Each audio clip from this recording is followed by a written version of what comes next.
What really happened with your host, Mike Rivero, because World War III is a really bad idea. Here is your host, Michael Rivero. And aloha, America. Welcome to our show today. It's Thursday, June 29th, 2017, getting to the end of the month. Of course, next Tuesday is Independence Day. And we have a lot of stuff to talk about today. The phone lines are open, 800-313-9443. Mike is in our control room, twiddling the dials, keeping us out of trouble, ready to answer the phone when you call on in. And starting off here, first of all, a quick little program note. The lovely Lady Claire will not be joining us tomorrow in our third hour, but she will be joining us on Independence Day, so you can get your Claire fix then. You Clairaholics are going to have to just wait a few extra days, but she is going to be back on the air here. There has been yet another shakeup at the White House, and apparently Vice President Mike Pence's Chief of Staff, Josh Pitcock, has officially resigned, and a former Pence aide is expected to take his place. Hasn't been named yet, but I think we need more of these shakeups here. Anyway, it's being described as a voluntary departure, which doesn't really mean anything. Actually, we do have a name on it. He's going to be replaced by Nick Ayers, a Republican operative from Georgia. And I think that's actually a healthy trend of getting these D.C. insiders sort of moved away and start bringing in people who are operating outside the Beltway and are going to be less compromised. Trump really does need to scrape a lot of people out of that White House if he's going to regain control of his administration, because he's being manipulated.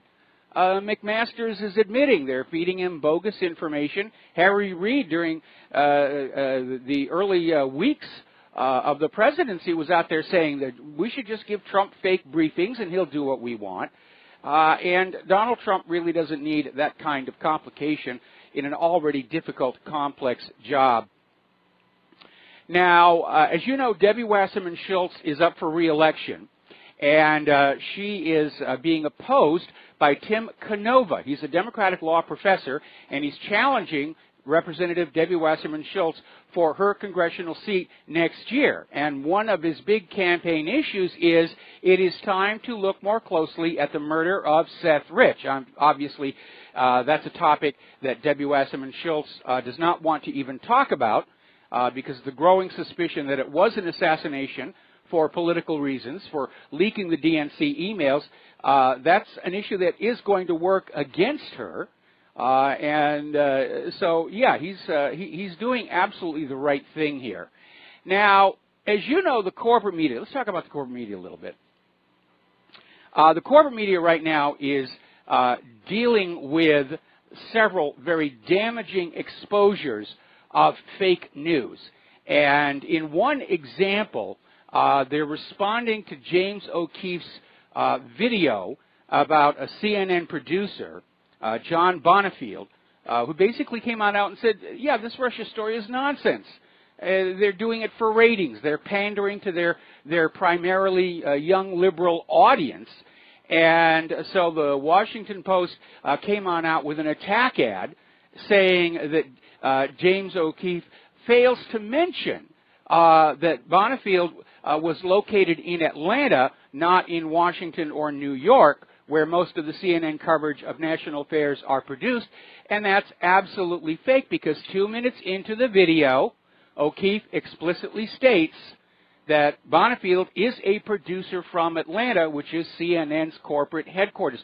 So they're still out there. Claire just clarified with me.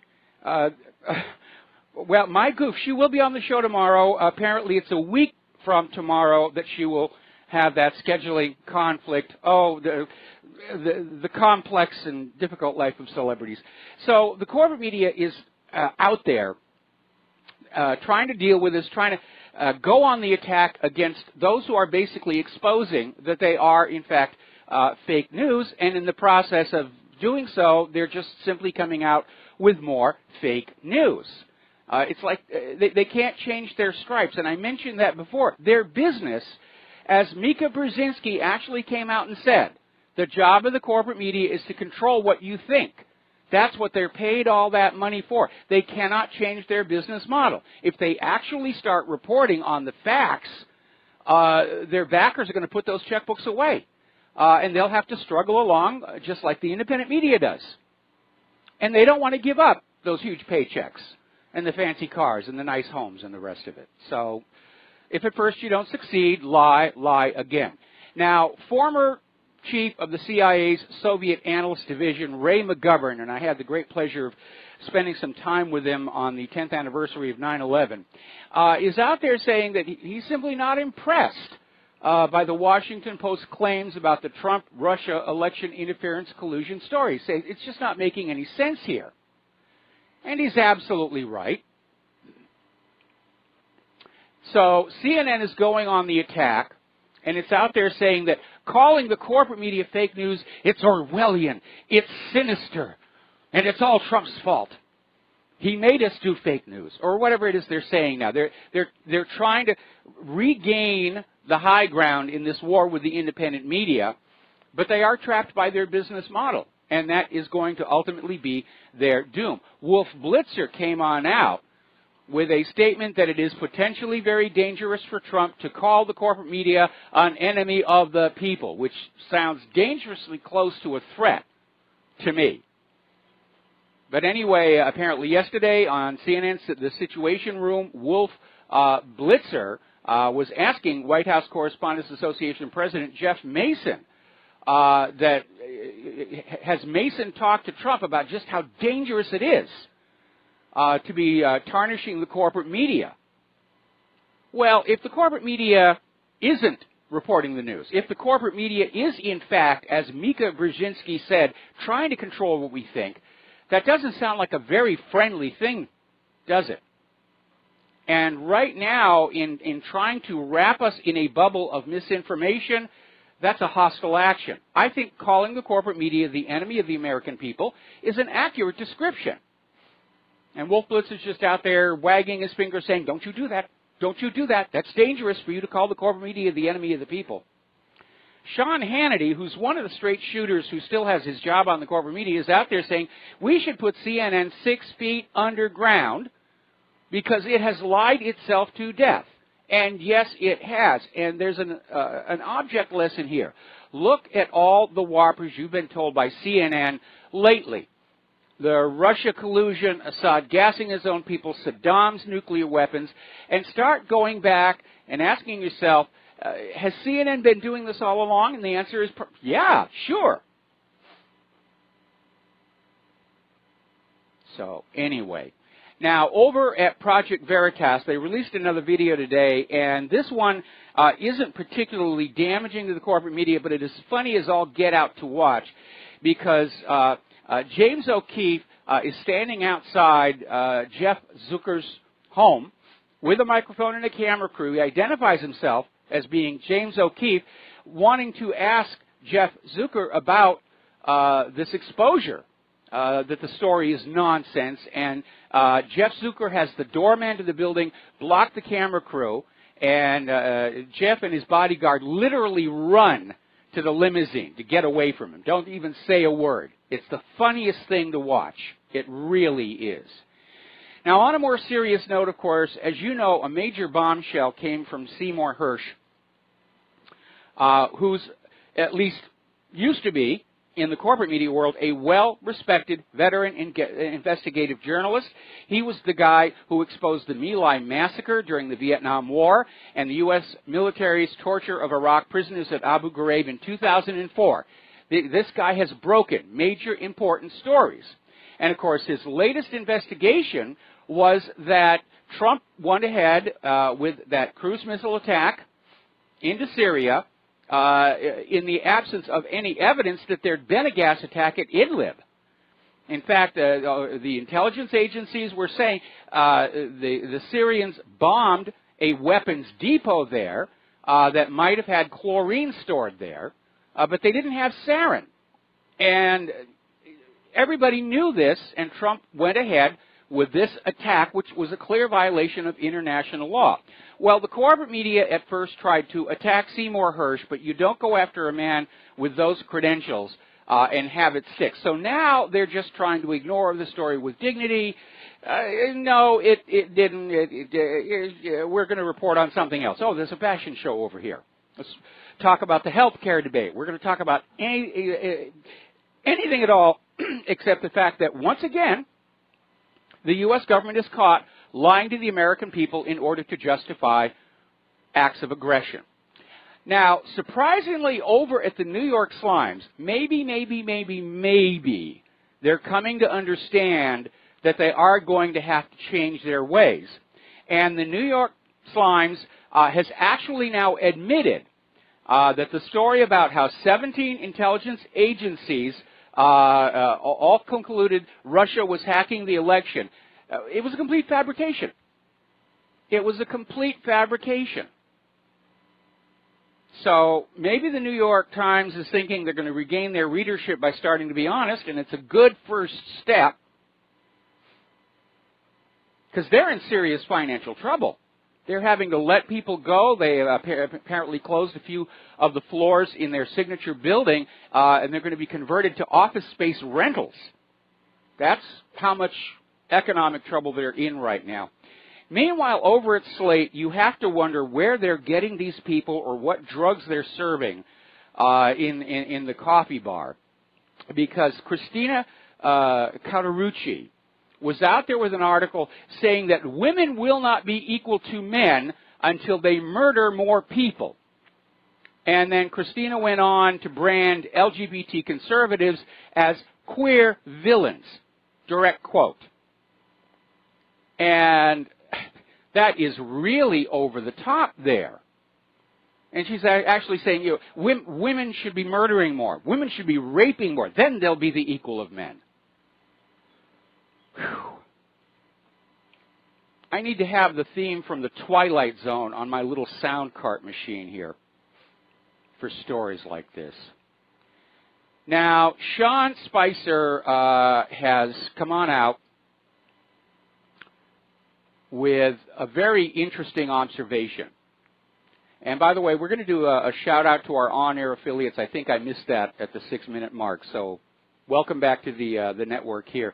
Sean Spicer came on out and said, basically today, most corporate media reporters, they just want to be a star on YouTube, because if they can come out with a sensational or provocative story, it'll be copied and put all over YouTube, and they'll be counting their views, and they're seeing themselves as media stars rather than as journalists. And that is a very dangerous situation, because just like the tabloid magazines, you're going to do anything it takes to get attention. You know, the Incredible Frog Boy is on the loose again. And so these corporate media journalists, in their desire for YouTube stardom, are contributing to the tabloidization of America's corporate media, which I think is ultimately where they're headed. They're rapidly becoming irrelevant, because people just, if they're watching at all, they're watching like I do to find out, what are we being lied to about today? Okay, so getting on back to Syria. Syria, to nobody's surprise, has rejected the U.S. allegations of an impending chemical attack, and basically saying it's misleading, false, and baseless. Yeah, we already knew that. And again, it's propaganda to start a war. Now, we're starting to hear from other people that, mostly people who are retired and they can't be touched by their employers anymore, that, yeah, there were no chemical weapons. There was no chemical weapon attack in Syria. And apparently the military, along with the intelligence agencies, were telling Trump, or at least they were telling Trump's advisors, and maybe Trump's advisors just lied to him. And they turned around and said, oh, yeah, the CIA says it happened, the military says it happened, and Trump said, well, okay, we're going to fire the cruise missiles. We need to find out if, in fact, Donald Trump is being fed false briefings by his own staff, because he's doing so many things that the American people do not agree with. And it could be very, very dangerous if they've succeeded in corralling him and giving him a false picture of what's going on, then yeah, they can make him do whatever they want him to do. And that is a dangerous, dangerous situation. Okay, so moving on down here. And again, we've all known this is nonsense. For those of us paying attention, we've known it was nonsense going back to the USS Maine, Gulf of Tonkin, Lusitania, Pearl Harbor, and everything. But most Americans really woke up over that Saddam issue. Saddam's weapons of mass destruction was a flat-out lie. Was a flat-out lie. And how many more times do you have to be lied to before you're ready to stand up en masse and scream at the corporate media and the government, you guys are full of it, and we're just not going to listen to you anymore? Meanwhile, I think the United States or the government, or the war hawks at least, are feeling a sense of panic because things are going very badly for the U.S. war hawks in Syria. The Syrian army is on the threshold of a major victory along the Aleppo-Hama highway. They're regaining control of that vital route. And they're saying they may have complete control over that in mere days. Meanwhile, the Desert Hawks Brigade has deployed a large reinforcement for more battles against ISIS. And, of course, we know that a lot of the U.S.-backed terrorist groups are now fighting each other over territory and access to materials and so forth. So it's going very, very badly for the U.S. Now, as you know, yesterday it seemed like we were going to get a reprieve from a new attack into Syria when Mattis came on out and said, well, you know, it looks like Syria's called off the chemical weapons attack. They heeded our warning. And, of course, that was followed up by Sergei Lavrov's warning to the United States that if the United States attacks Syria, Russia will respond proportionately. Missile for missile, plane for plane, boot on the ground for boot on the ground, and so forth and so on. But there's a very alarming article that came out just today, and this is over in Tasman News, where, according to American defense officials, the U.S. military has ships and aircraft in place to strike Syria if Donald Trump orders an attack. So they're out there rattling the sabers just as hard as they can. I would not be surprised to see the attack happen this weekend or on the 4th of July. And they'll try and wrap a flag around it. Yes, America is still great. We went in and bombed another third world country to prove how butch we are here. Now, Mattis is also out saying that the Syrian fight is only going to get more complicated after Raqqa is captured. And that is a reversal of the earlier policy, because U.S. officials have been saying for months that the invasion of Raqqa as the end-all, be-all battle against ISIS, and once we defeat ISIS there, the war is going to be over. But now they appear to be looking to extend it. And remember, Nikki Haley was up at the United Nations yesterday, again saying that the U.S. policy now is Assad must go, Assad must go, Assad must go. And so now they're looking for a reason for the U.S. to stay in Syria while they continue to work on that agenda. Now, the Russian Foreign Ministry has come on out, this is Maria Zakharova, saying that the U.S. disinformation campaign against Syria is a warning sign of a coming military intervention. She's got a magnificent grasp of the obvious with that statement. Of course, that's what it is. Because the U.S. can't back off.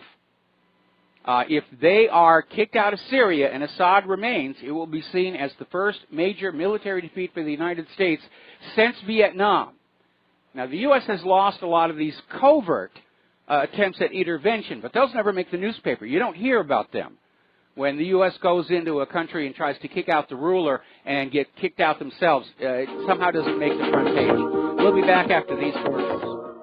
Welcome back to our show here. And so obviously there's a big issue, and it's one of the reasons why I'm trying to figure out if Donald Trump is actually being lied to by his advisors as to what's going on.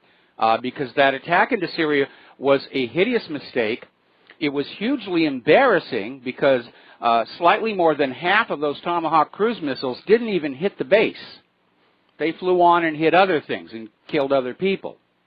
So it was a goof, as well as a violation of international law. And a lot of people are very upset with Donald Trump, and I am one of them, because during his campaign, he was out there saying, I want to stay out of Syria. It's time to end all these interventions. Obviously, somehow he has been convinced that this is all really necessary. Okay, we're going to take a phone call. Alex in Florida, aloha. Welcome to the show. What's on your mind? Hi, Michael. I just wanted to quote one of my favorite presidents, Jimmy Carter. Mm-hmm. He was saying that the only road to peace in Syria must consist of the current regime that's there. It won't happen if regime change is part of the plan. And it's like our government just doesn't understand that. Well, what's really amazing is our government understands there really isn't anybody who's going to be able to take his place that will hold Syria, calmly. That getting rid of Assad is going to trigger just more chaos and suffering across the country. Yes, I'm kind of hoping, and I think this is the case. I kind of think it's the deep state. I don't think that Trump is really the one that's doing it. I think that it's the deep state. Having said that, I would hope that he would come out and say something about it. But who knows? Maybe they threatened everybody that he's ever loved. You know what I mean? Maybe his advisors are saying that the polls are showing the American people are fully on board with more war in Syria.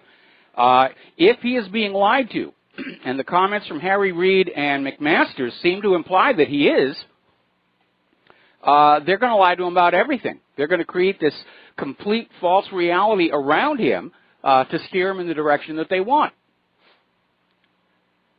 Yeah, I think his advisors are lying.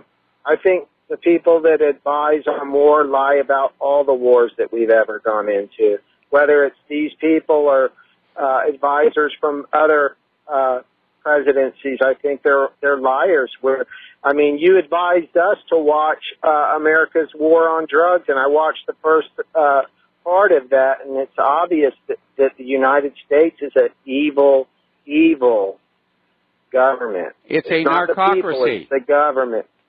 That's right. It's the government, and it's pathetic that people are just walking around, worrying about getting new cars and going to football games, as opposed to really trying to straighten our government out to be a peace and loving government. We're just not that, and it's pathetic where we're at. And I also listened to a gentleman by the name of Mark Passio. I don't know if you've ever heard him before. But what he was saying is that we have a perfect opportunity to bring the pedophilia ring to justice. That there's emails showing guilt that high-ranking officials of our government are involved in pedophilia. And we really need to focus on that. I think that would bring the whole government down, and it needs to come down. Well, I think it's in the process of self-destructing, and I'm still maintaining I'm not encouraging any violence. Because if there's one thing the U.S. government does know how to do well, it's kill people. But it seems to be tearing itself apart. We're coming to the end of what little resilience remains in the economy. We're stuck in all these wars. Again, the fact that you don't see people going around saying there's a problem doesn't mean they're not aware. And again, go back to the collapse of the Soviet Union, or even better, the Romanian Revolution, when Ceausescu came down.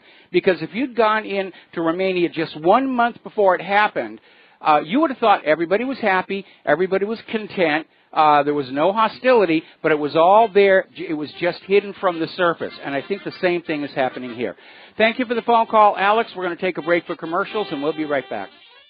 And aloha, America. Welcome back to the show here. And before we take another phone call, interesting story just came through here. I was mentioning before how the corporate media is in economic trouble, especially the New York Times. They're having to convert some of the floors in their office into office rental spaces. There have been a lot of cuts, layoffs, firings going on, and apparently copy editors at the New York Times are staging a walkout to protest all the job cuts going on there. Well, if you're losing your audience because you're lying to them, yeah, there's a problem there.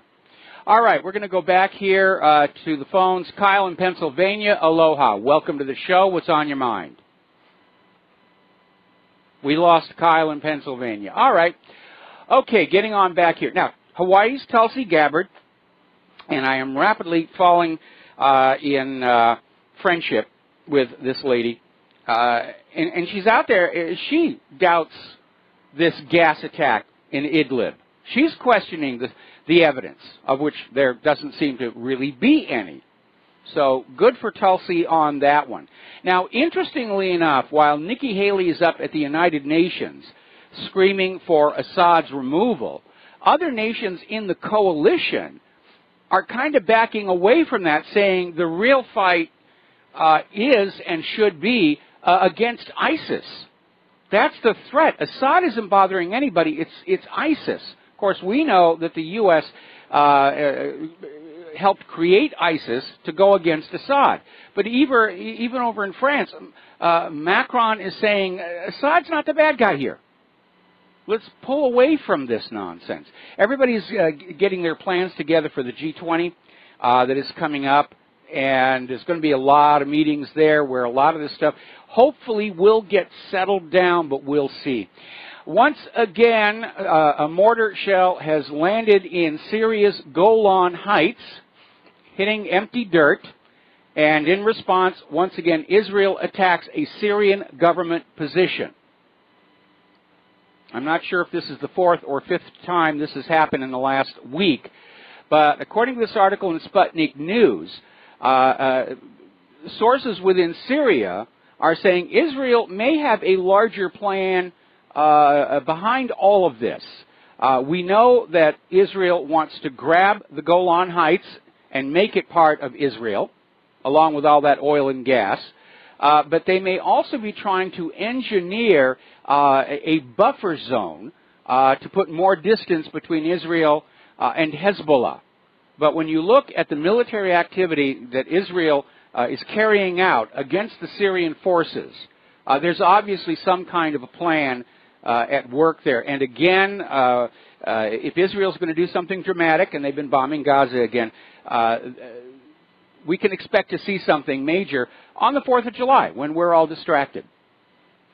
Now, Iraq's forces have managed to capture the ruined mosque in Mosul, where 3 years ago ISIS declared its caliphate. And so Iraq is saying it's gone apart. It's gone. The fictitious state of Islamic State has fallen. They've taken at least the spiritual, if not the de facto capital of the Islamic State. So it may be a bit premature, but it will be a psychological blow to the ISIS fighters. It would be like our troops engaged in all these wars all over the globe if all of a sudden Washington, D.C. were captured by the enemy. Okay, we're going to take a phone call here. David from Crucial Nonsense. Aloha. Welcome to the show. What's on your mind? Aloha, Michael. I hope you're doing well. As well as can be expected. What's going on? Absolutely. Good news and having Claire with us this Friday. I want to talk about digital privacy briefly as regarding to Skype. As most of you know, at the end of this month, Skype kills all of the old versions that supported the peer-to-peer that offered us security in the past and used to work so good in favor of shunting absolutely every bit of the traffic through their cloud. Mm-hmm. And that's going to cost them a lot of money on bandwidth, but of course they're giving that away free to us because they're using that to herd us into the whole spy engine, just like Gmail and all these other free services. Like you have said many times. They've been pushing that for a very, very long time. Of course, I can't imagine anybody dumb enough to say or do something over Skype that they wouldn't want to be made public, and that's a good rule of thumb for all electronic devices now. Exactly. Exactly. As you said before, I think a lot of this is bluff and bluster, just like the Gestapo did in World War II with the Nazis. We see everything. That's why they're herding everybody into this, cloud methodology here and trying to kill all the peer-to-peer. Well, there's a replacement that we have been testing out for the past couple of weeks called TOX, Tango Oscar X-Ray. It's an open source platform. It used to, it does what Skype used to do pretty well, actually. And there's all sorts of different versions and clients out there for every platform imaginable. So you might want to check out Tango Oscar X-Ray, T-O-X, TOX, because that's what we're going to. This is the last time I'm going to be able to be on RBN on Skype because as of the end of this month, I'm deleting it. And there's one other thing I wanted to mention to everybody. There's some new project out there. I guess it's a Russian operating system called React OS. Yes. And it's a Windows clone. And it's not exactly as mature as Windows yet, but for what they've done with it, it's fast and pretty nimble for the smaller applications. Unfortunately, I don't think you're going to get your 3D Studio Max to work on it just yet. I can't get 3D Studio Max to work on Windows 7 for crying out loud. And it should. I mean, the whole darn thing is ridiculous. What I noticed with the React OS is, at 140 some megabytes, for the entire operating system, the thing runs much faster and much more streamlined than even Windows XP. There's so much bloat attached to these operating systems, you got to wonder what the heck they're doing in the background. They have installed bugs and backdoors into everything. Linux is not immune to that stuff. You've got to be very careful with all this stuff. But at least with open source stuff and a little bit of help from some talented developers, you can find some of this stuff and start shutting it down. Anyway, that's really all I got there, Mike. Have a very safe and happy Independence Day, and I promise you I'll try to launch a couple of rockets for you. Oh, please do, because, when Claire and I first moved here to Hawaii, fireworks were legal, not just on 4th of July, but on Chinese New Year and regular New Year, and it was sort of a running joke. We came out here for our honeymoon when we got married, and wow, it's New Year's, we can get fireworks. So we celebrated our marriage with all these fireworks, and now because of all the liberal crying, whiny snowflakes, and probably a government that doesn't want us comfortable with handling things that go bang. Everything now is basically a popper. I mean, you go into the stores, and you're already seeing these big packages that look like the old fireworks assortments you would buy, but everything in there is actually a party popper. They're different shapes, different colors, different sizes, but they all do exactly the same thing. You pull the string, some paper streamers come out. Hardly a satisfying experience on that. Now, before you go, quick question. Am I correct in my recollection that React OS is actually open source, that you can actually get this? Yes. You can get the source code and compile it yourself so that you know what is in there. That was one of the things I really loved about the early Unix, that you would get it as a source code distribution and compile it for your platform. Absolutely, and if you can find a clean, non-compromised compiler, you can have some modicum of security. That doesn't mean you need to let your guard down. But hey, open source Windows, I think that's noteworthy right there. I'm going to be playing with that for a while. I'll keep you posted on all the progress I make on it. But hey, I thought it was pretty cool, and it's tiny. There's a live OS ISO out there that you can burn it to a disk and boot it without even having to install it, and you can play with it and test it out, just kind of like the Linux stuff does. So I really like what they're doing with it. I hope they continue. That's a very awesome thing. We need to start getting rid of all this commercial, bloated, spyware-infested stuff and start making some of our own things, work, because there's still options out there. It's just a lot of work having to search it out. So we'll keep you posted on that stuff and anything we find to help you out, and the Rivera's Rangers as well. I will definitely forward it along. Well, thank you very much. I'm already looking at the Talks website, and I am going to link to it during the next commercial break. Because I remember in the early days of computer, you wrote most of your own software, you knew what it could do. If something broke, you could fix it. And today, you're just dependent on these large corporations, which are not responsive to their end users. In fact, most of them now, when you buy software, that end user license agreement, they're not making any promises about it. There's no support. Everything comes down to reinstall. And like I said, I have never been able to get my 3D Studio Max to install on Windows 7. It just keeps coming back saying error, error, error, error, error, and nobody's got an answer on this thing. So we'll see what happens on that. I mean, I'm not doing a lot of 3D work these days anyway, and I have a license for Maya, which I use if I need to do something like that. But I'm interested in React. It sounds like it's small enough to actually fit on a Raspberry Pi. Yeah, with the ARM processor, though, if you actually compiled it, I think you could probably get it to work. I know that they are trying to push Windows 10 for the Raspberry Pi, and I tell you, that makes me cringe even thinking about it. No way. The Raspberry Pi Debian is so stable and so awesome. You know, but Windows 10 on that thing, I'd rather take it out and with a sledgehammer. I think it's ridiculous. They are going the wrong direction with that stuff. That's what happened to me. I mean, I gave Windows 10 an honest, fair evaluation. We took the laptop that we used to support Claire's choir, was running Windows 7, and we hit the upgrade button, and it was an absolute disaster. First of all, it erased all the music files that had been on there. I'm not talking about moving to the wastebasket. I'm talking about they were gone.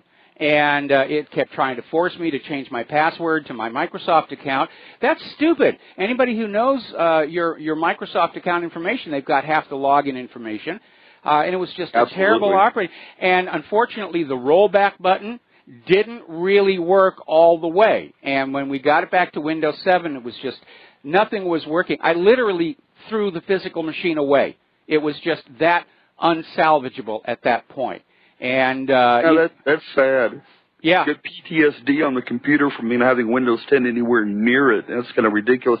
I tell you, it makes you long for the days of the Commodore, doesn't it? Oh, well, I still have my VIC-20 up here, believe it or not. And it still works. Yeah. It still works. I still got a 64 and it still works. Oh. It's absolutely amazing. You just turn it on and you can start typing, code in there and it still does what it does. I mean, for its day, that was a hell of a machine. Well, it was fun. We have gone the wrong direction ever since. We have. Back then, computers were fun, and the Raspberry Pi kind of harkens back to that as well. Today, you're spending so much time just trying to keep the darn thing working, and you've got no time left over to actually do anything with it that you can make money with. I would say right now on this Windows 7 desktop I have, I'm probably spending about 1/3 of the time on it just fixing various problems and software bugs. I had a nasty experience the other day, and I know we're spending way too much time on this. I'm going to get back to the heavy news here in a bit, but I got to get this off my chest. I use a little tiny USB monitor to be able to see my phone calls, and in advance of Skype possibly not working on this second laptop, which is an XP machine, I got another Windows 7 laptop, and I got the newest version of this Proximus USB monitor, and I plugged it in and did the install, and it hosed the graphics on the Windows 7 machine. And of course, when you're researching a project, a product, you'll get all the glowing reviews and everything. And then once you know what to look for, you go on out, and I found all these website blog entries where they said, yeah, this thing does not really work with Windows 7. It's a holdover from XP. And I had to do a complete system restore to get that Windows 7 laptop back. So it's very, very frustrating.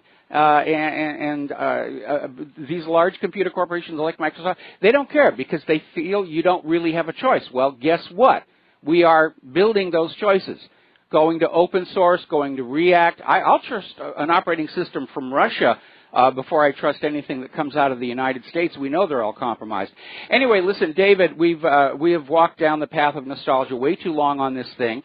But thank you for the information. I'm going to link to the Talks chat on the next commercial break, which is just a few minutes away. So we're going to let you go. Thank you for the phone call. We're going to switch to Kyle in Pennsylvania, who finally called back. Kyle, what's on your mind? Well, first, just to piggyback on that real quick, if you're going to fool around with that React program, I would recommend running it on a virtual PC before actually installing it on yours.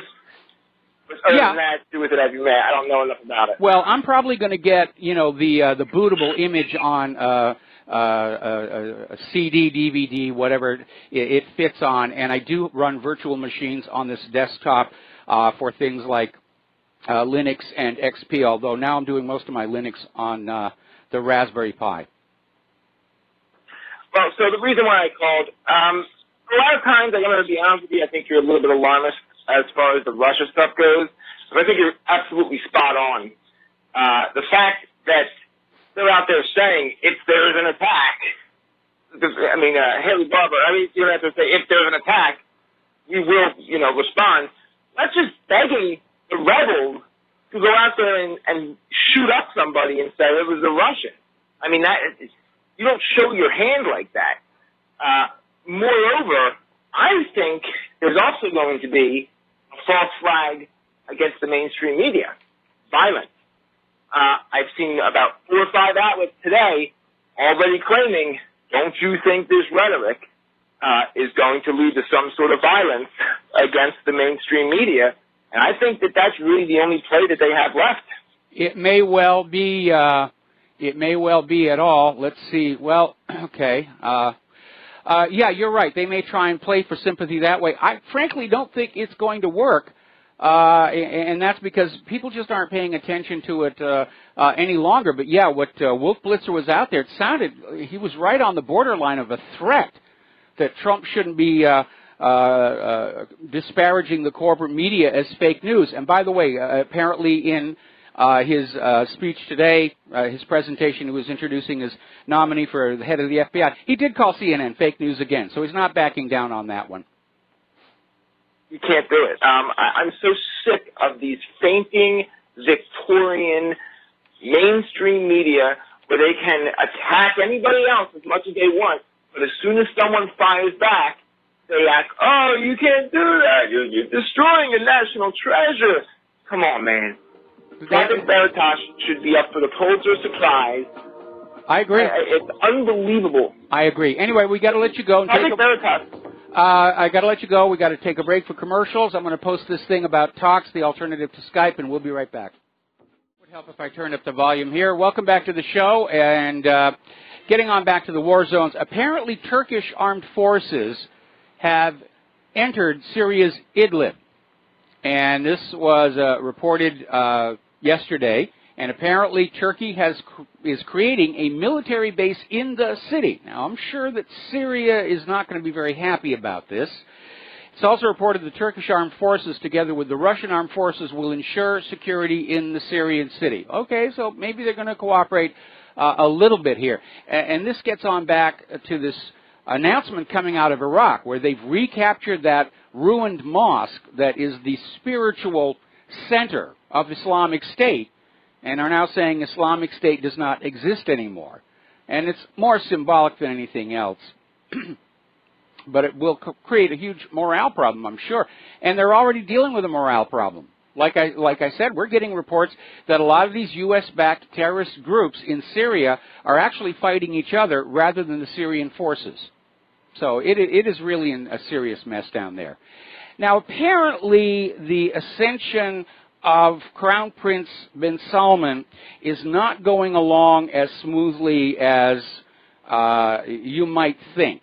As you know, we got one report that Israel actually deployed warplanes to Saudi Arabia to be on standby in case there was an attempt at a counter coup. And we heard that Salman actually shut down a Saudi TV station for reporting that many of the Saudi chiefs across the nation are refusing to pledge him their allegiance. And so there may actually be a potential for a major upheaval in civil war. Apparently, a lot of the people in Saudi Arabia see Salman as way too cozy with the United States. He's getting cozy with Israel, which has got a lot of people very, very angry. He's on board with this idea of isolating and possibly making war on Qatar, and that has a lot of people very upset. So there is a potential for a civil war inside Saudi Arabia because of this. Now, NATO is pledging to send more troops to Afghanistan, thousands more troops to Afghanistan, which tells you how badly things are going up there. All right, we're going to take a couple of phone calls. Dustin in New Jersey, aloha. Welcome to the show. What's on your mind? Yeah, hi, Mike. Hey, I don't know if did you talk about the S-400 preliminary deal between Russia and Turkey yet? No, I did not.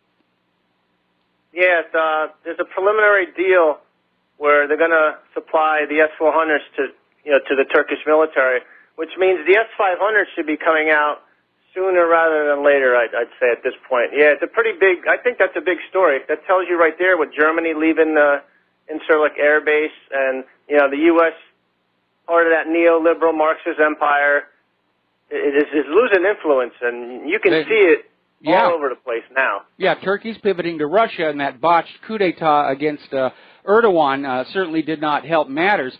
And there is the other factor, that everybody in the region is watching the performance of U.S. weapons versus the Russian weapons, and they're starting to scramble to buy the Russian weapons.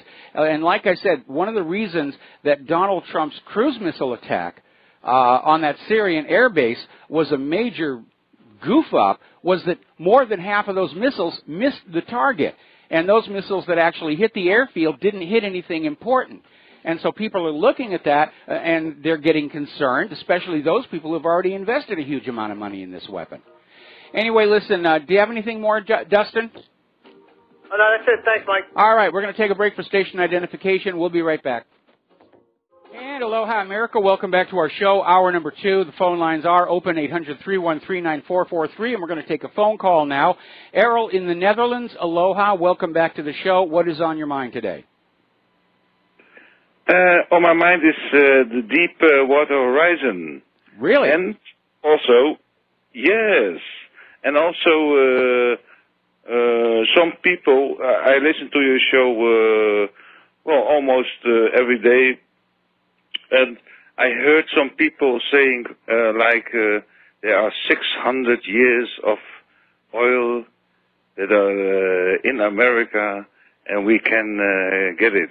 Well, I have a question for them. Why are we encapsulating, first of all, China, Russia, India, and all those other countries? Not for that. I don't know if you know Michael Rupert. Yes, I do. Mike Rupert. Yes. From Peak Oil, exactly, yes. And he said, this and that, there's a documentary also over that. And the interesting part of that is Deepwater Horizon. Why did they mess up that? And why did they put that, how do you call it, syringe, where they said that there was oil. So there was what he said about that Lindsay guy is just a preacher. It's just a preacher. Yes. I saw that video clip, and I was like, okay, it's just a preacher, you know? When we look now in the world, what's happening, and in the Middle East, and in America, because I know America, I know the West, we are all searching for renewables. We are all searching for gas or oil, because oil, and you said it also in this week, when you cannot put in that, or when you can put in that many energy and you cannot put it out, it's over. And that's the real fact. And people need to understand that. When you cannot put in something and you can put out, like I put in 50 and I get out 20, it's over. Yes. And that's the real fact. And people don't understand that. But some people have called in your show, and I find that very, very, very interesting. Exactly at the same moment, there were like two, three people talking about 1976. Okay, well, you know, very often when we talk about a topic on the show, listeners who have some experience will then be motivated to call on in, so I'm not seeing anything unusual about that. Now, let me back on up and address some of the issues that you're talking about. First of all, I have not been able to confirm that there is a gigantic oil reserve underneath Gull Island. We do know there's a lot of oil in Alaska. We do know that there are a lot of drilling and pumping operations along that north coastal area, especially if you watch the show Ice Road Truckers. Now, the Deepwater Horizon, what that was all about is the government authorized this very risky program of drilling really deep into these formations where they knew there was oil but under extremely high pressure, which made it dangerous to harvest. But the reason they did that... the reason they did that is they knew that a coming war in the Middle East would disrupt the oil flow to the rest of the world. And the United States wanted to be positioned to be able to sell oil and gas to the rest of the world to make up for that shortfall, which would have brought a lot of money to the U.S. The problem is, like so many other things, the government wasn't really keeping watch on what was going on. Most oil-producing nations on Earth require what are called automatic or acoustic blowout preventers on the wellhead. Now, what a blowout is when you're down there drilling and you're pumping up the oil, every once in a while you will get a bubble of methane. And because the bubble of methane is so much lighter than the oil, it'll come up the pipe at tremendous velocity, and the oil following it is also traveling equally fast. And there's enough velocity there and enough mass to do some serious damage, even to those very heavy metal components. So that's what a blowout preventer is supposed to do. Now, the United States, let me finish. The United States does not require automatic blowout preventers. They allow the oil companies to use manual blowout preventers, which means somebody's got to be paying attention with their hand on that switch. And that is simply because an automatic blowout preventer is $500,000. And if you take account of all the oil platforms that are out there in the Gulf of Mexico, that's a huge chunk of change that the oil corporations didn't want to have to spend. Then we had the Minerals Management Service, which is supposed to keep an eye on all drilling and mining operations in the United States, and they were basically asleep at the switch, the same way the SEC was when Bernie Madoff was doing what he was doing. And the manual blowout preventer on the Deepwater Horizon was 4 years overdue for mandatory maintenance. And, of course, down there in that saltwater, corrosion, hostile environment, when the blowout actually happened, it simply shattered. And that was what led to that disaster. That's the story of the Deepwater Horizon. We've got to do a shout-out now to our on-air affiliates who are just now rejoining our show. Am I still on? You're still on the air. Okay. Why are they doing the tar sands? Do you know the tar sands in Canada? Yes. Why are they doing that? Well, the same reason that's more. That's more water to clean the oil. They use more water to clean the oil. And if you see how massive that operation is, why don't they just go down from what that guy said, that Lindsay guy? From okay, we got 600 years of oil. Why the tar sands? Why? It's well, again, I can't. Also on the coast. I cannot confirm. I call it BS. I call it BS. Well, yeah, like I said, what Lindsay said, I call it BS. It's a religion. I cannot confirm that there's a large, gigantic oil deposit under Gull Island. I was looking all last night. Outside of this Lindsay individual, I can't find any confirmation for it at all. So, but again, the reason they're doing tar sands and fracking, they're not just looking for oil, they're looking for oil that they can reach and harvest easily and cheaply. It all goes back to that unit cost of extraction. And the deeper you drill for conventional oil wells, the more expensive it gets. And so now they're looking for alternative technologies that allow them to grab oil that is much closer to the surface of the earth. And that's where this whole tar sands and fracking came from. And unfortunately, neither of these technologies are really penciling out. And they are proving to have very harmful side effects to the environment, such as increased earthquakes, the seepage of these dangerous chemicals back up to the surface. Yes. We even have got it here in the Netherlands. Yes. Buildings are breaking down. Yes. Okay. Buildings are breaking down here in the Netherlands. We are doing here fracking in the Netherlands. It's unbelievable when you see what happens to houses. They've got cracks in it. The soil is going down and everything. Well, I want to say to you one thing.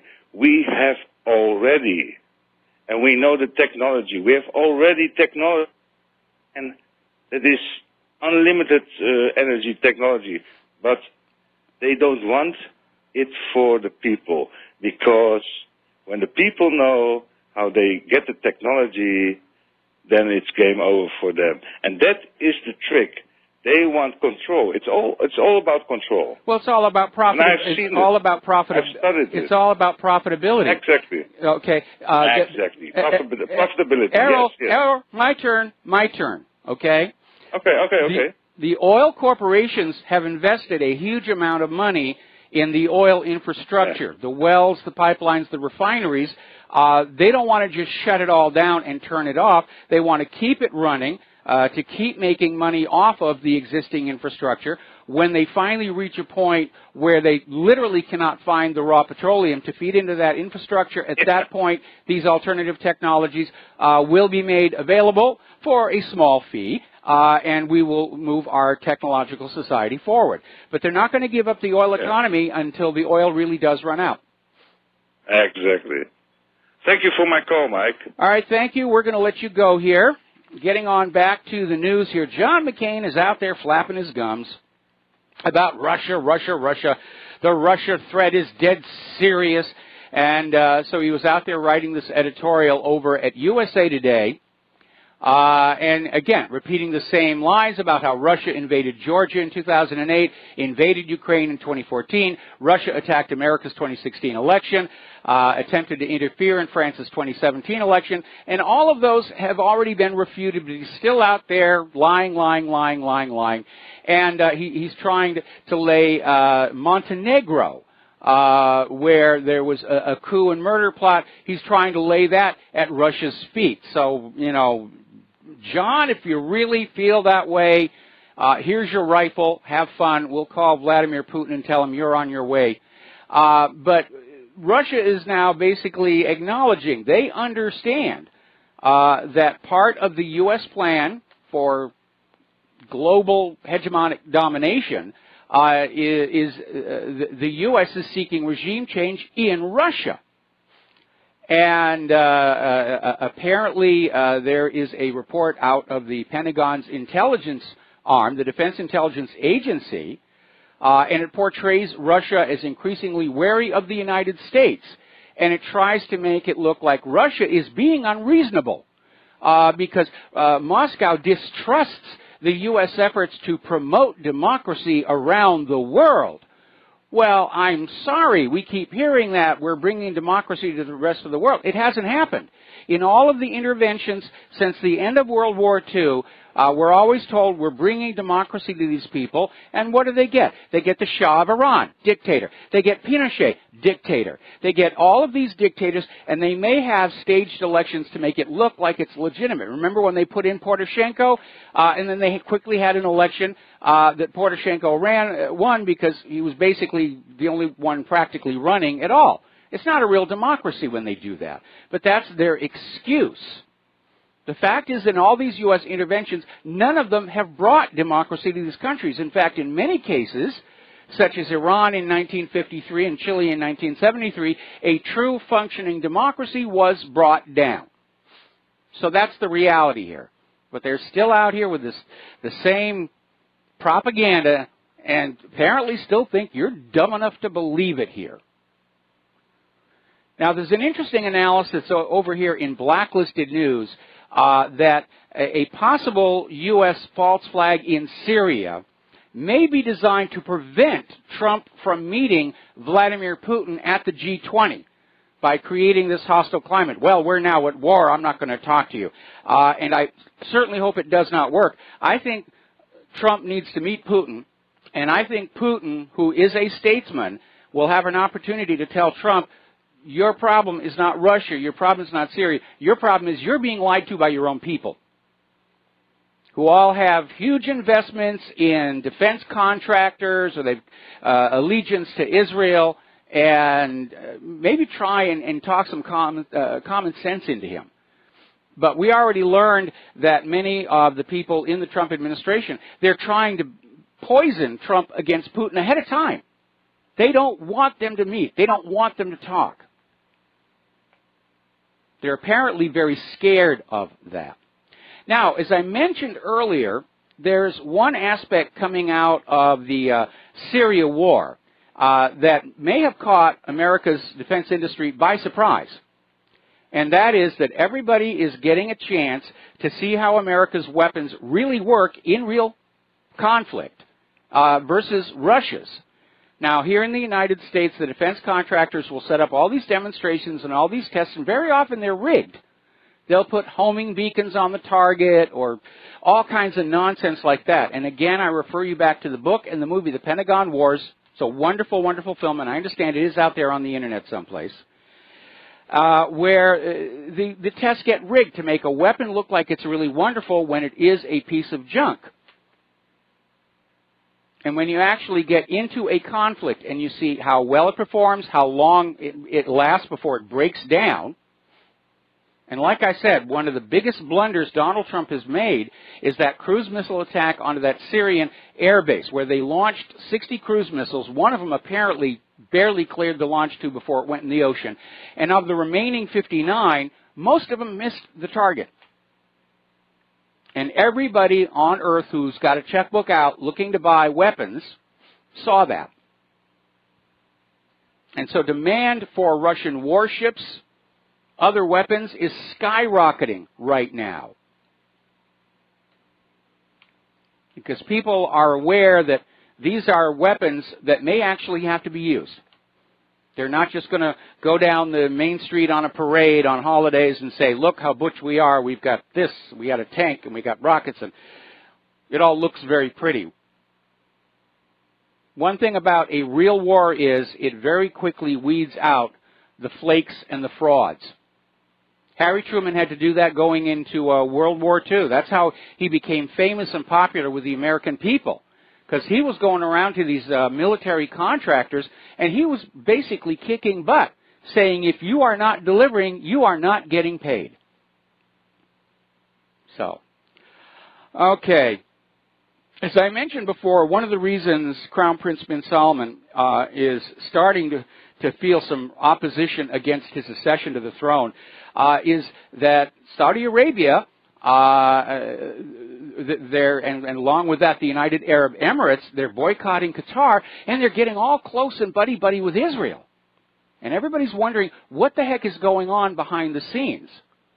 There's a lot of back-channel discussion going on. And apparently over in South Korea, their president has now reversed his policy on North Korea. It's not going to offer that handshake. So they found his leash as well. All right, I want to give you my analysis of what's going on. Right now, the U.S. government, the war hawks, are feeling cornered and desperate. They are about to lose in Syria. And if they lose in Syria, the momentum that is carrying this whole war agenda forward, the one that General Wesley Clark blew the whistle on back in, I think it was 2005, is going to be in serious trouble. If the U.S. loses in Syria, the American people are going to say, this has gone on enough.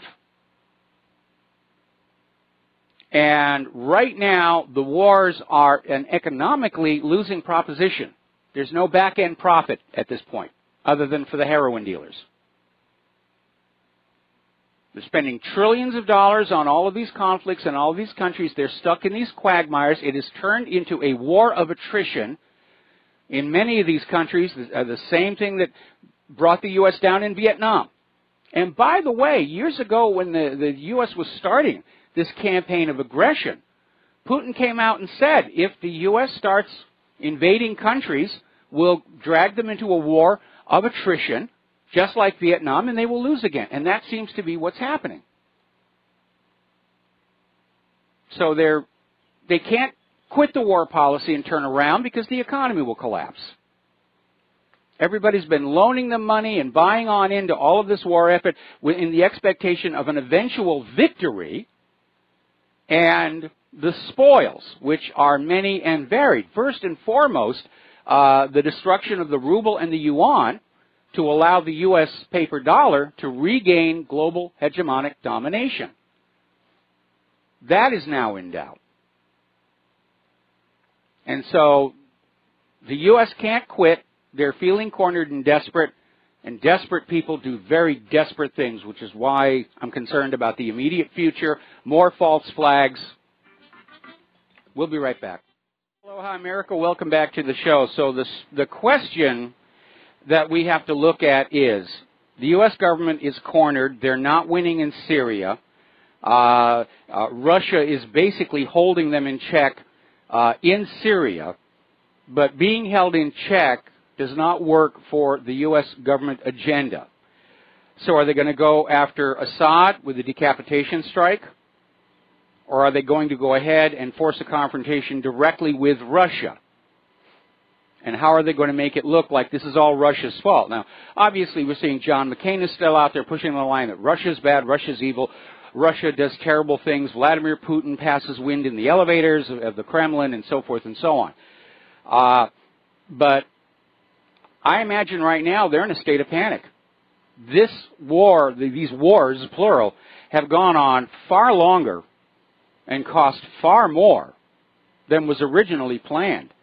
And we're in a wartime economy. They don't want to admit it, but that's a big reason why things are so bad in this country, because of the $500 billion a year being spent on the Defense Department. And there are other costs associated with the military that get hidden in other parts of the budget. But the money is running out. People are out of work. And yes, they can go on printing more money over at the Federal Reserve, and that's going to crash the dollar internationally, because the U.S. is no longer able to force other countries to use the dollar. More and more countries are turning away. So they may feel that something dramatic is needed to get out of that corner and regain the initiative, which they clearly have lost. More about that later in regards to another story. All right, let's talk about the economic news here. As you know, Trump won the presidency based in part on his pledge to make America great again and bring back the manufacturing.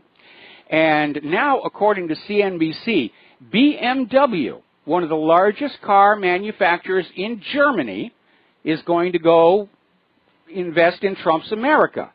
They are going to invest $600 million right in the good old U.S. of A., create 1,000 jobs, and make the cars right here. And BMW makes very, very good cars. Now, we can all celebrate and applaud, but again, 1,000 jobs, it's a good start, but we have 100 million Americans unable to find a job right now. We really do. All right, going to go back and take a phone call. Peter in Los Angeles, aloha. Welcome to the show. What's on your mind? Hey, Mike, I wanted to raise a question here and kind of preface it by saying if there's one thing that I've utterly learned over the last year is that the intelligence community is off on its own, and the defense community. I mean, remember when Obama had an agreement with Putin and the Air Force bombed Syrian troops back in September and scotched, the ceasefire, and the leaks from every segment of the intelligence community. And I watched and I read the Seymour Hersh article off your site yesterday, and where he's saying that basically Trump did it over and above the advice of the intelligence community. This latest bombing about the gas and all that, and I'm wondering when did the intelligence community ever, other than mounting false flags and to make it look like we needed to attack, when did they ever recommend not attacking? And we know in the past that they came out and said, should we misbrief Trump? And why should we believe what the Seymour Hersh story?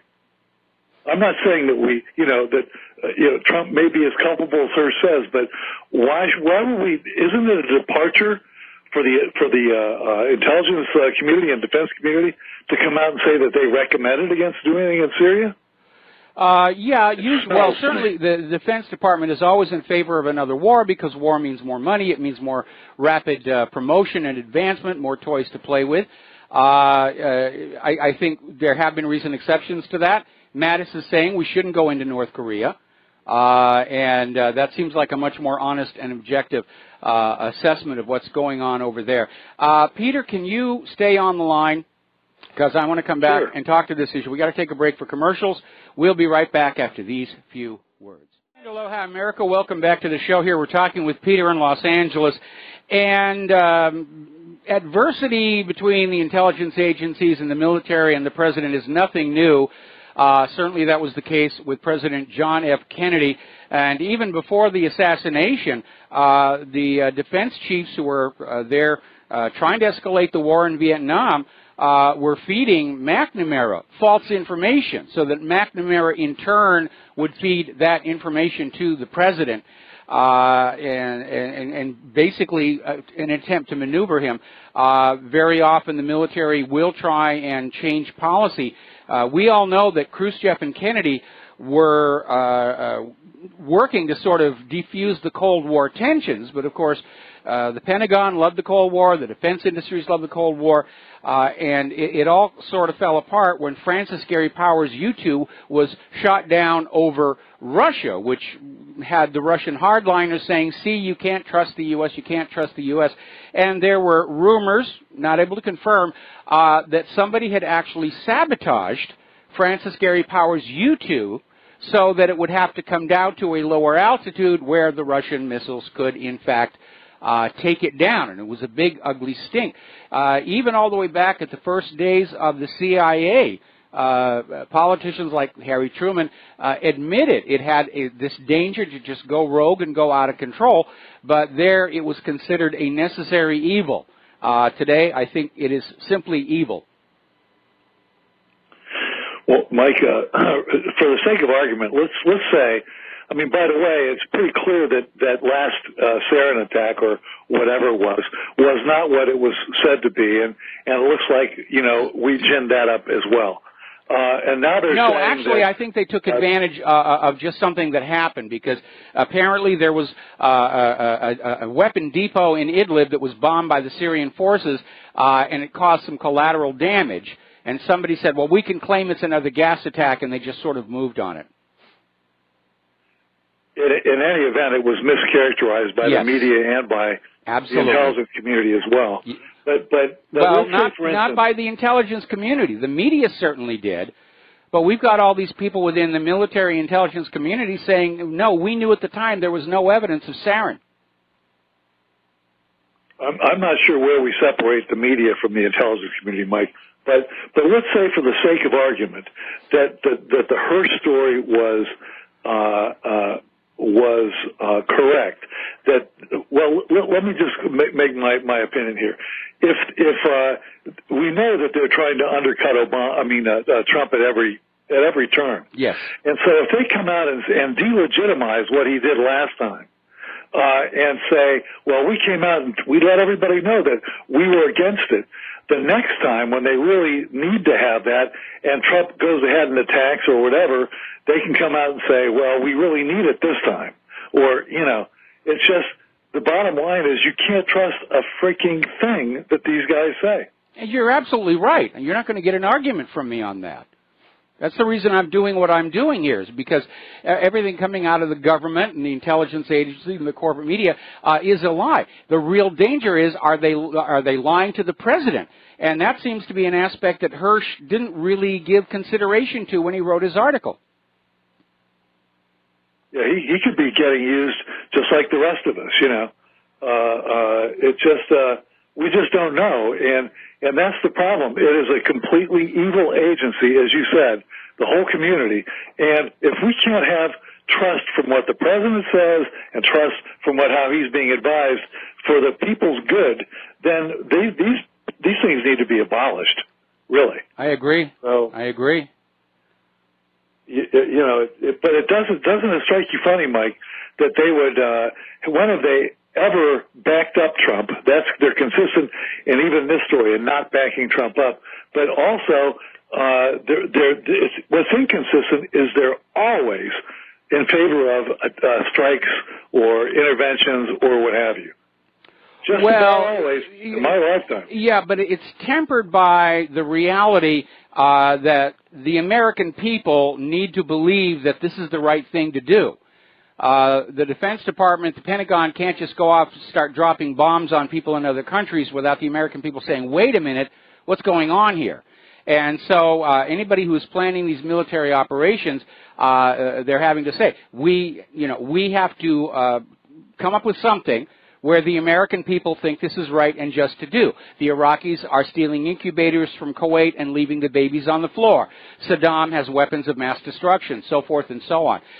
The lie this time was that Assad had carried out a gas attack in Idlib, and that was definitely hoisting with their petard because the story just didn't make sense from the very, very beginning. There was no reason for Assad to do something that stupid.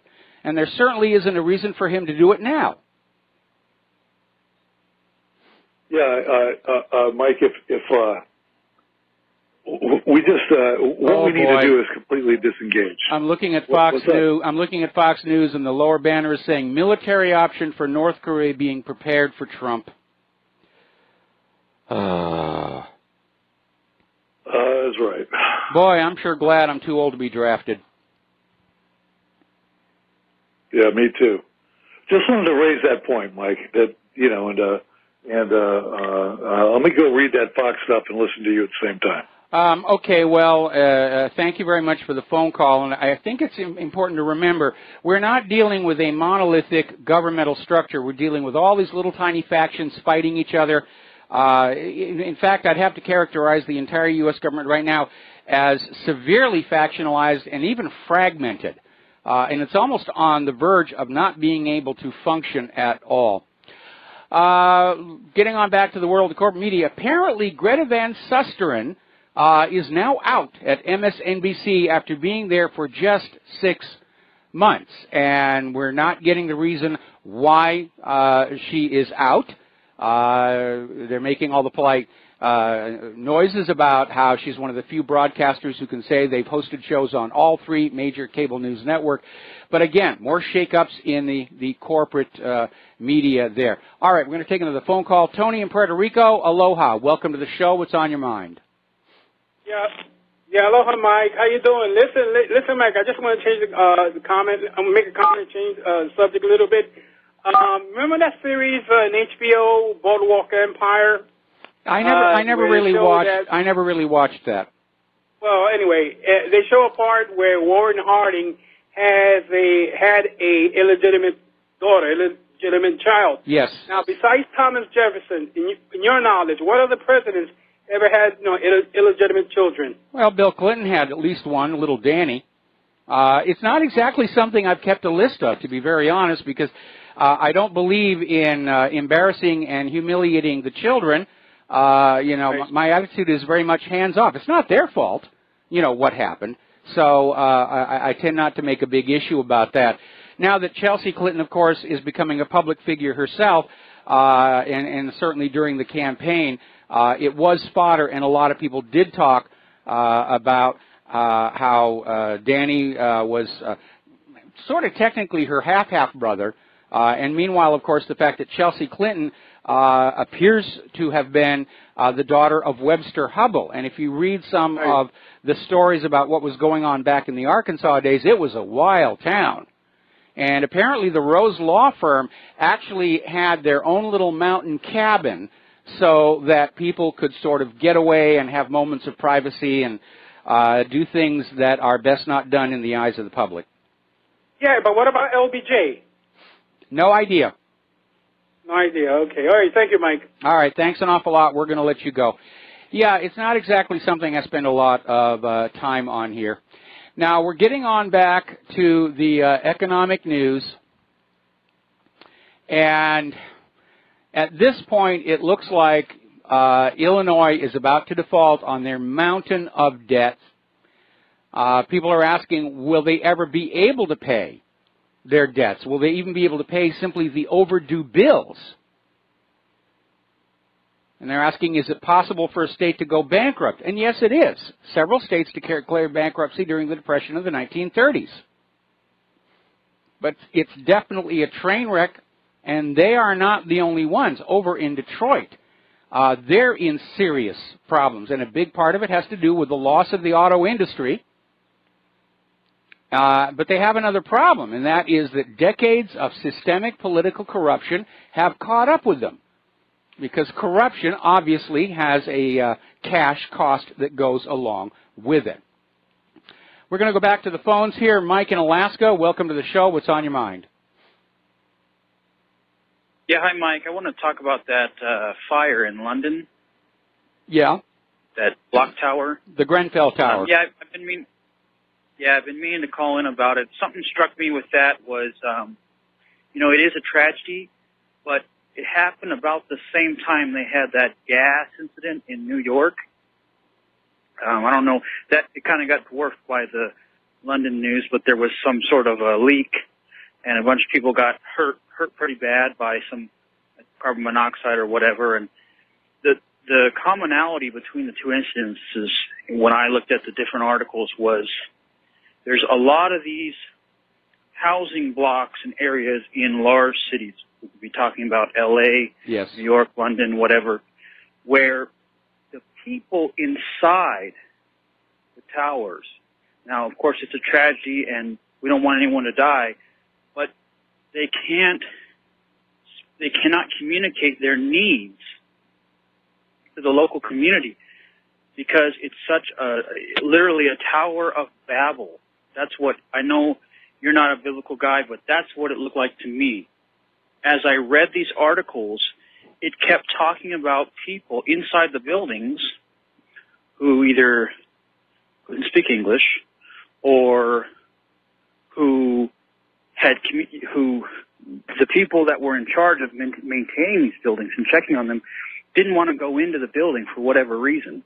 Perhaps it was not safe to go in. No, it's just they didn't want to spend the money. I mean, the language barrier was certainly a contributing factor, but that polystyrene cladding, which was highly flammable and puts out toxic smoke, that was a big part of the problem. There was only one stairwell in the entire building and no sprinkler system.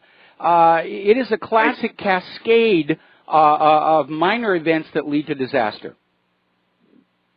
Right, but what I'm thinking, and I'd like your thoughts on it, is when you have, now I'm not saying this is always the case, but in places like, for example, in Sweden, when you get into some areas where, let's say, it's no-go for the fire department or no-go for a city contractor who installs sprinklers, and then they don't close the buildings down, they just say, okay, here's the building, put all these people in there, you're literally setting them up for a third world style disaster because you're not doing the maintenance, you're not doing the inspections. That's what struck me about these two incidences, is that it seemed as if everyone forgot about it completely. Well, we're seeing the deterioration of our infrastructure in general because of the cost of the war, and certainly at the Grenfell Tower, they did not have the issue of a no-go zone. The people who were living there were immigrants and refugees, but it wasn't in particular an area where there was a great deal of violence. So that really isn't a factor there. And I don't think there's a link between the Grenfell Tower and what happened with the carbon monoxide in New York. They're just two incidents. It's a large planet, and things tend to happen all over. The real scandal here, of course, is that now they're starting to inspect those other towers, and they're finding, so many of them have this same very, very dangerous polystyrene cladding. And they're all going to have the cladding stripped off and replaced with something that's actually approved and safe and legal to use there.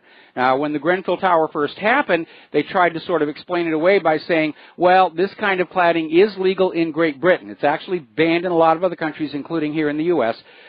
Then it turned out that there's a qualifier on the British law. It's okay to use that cladding on buildings that are only 1 or 2 stories tall.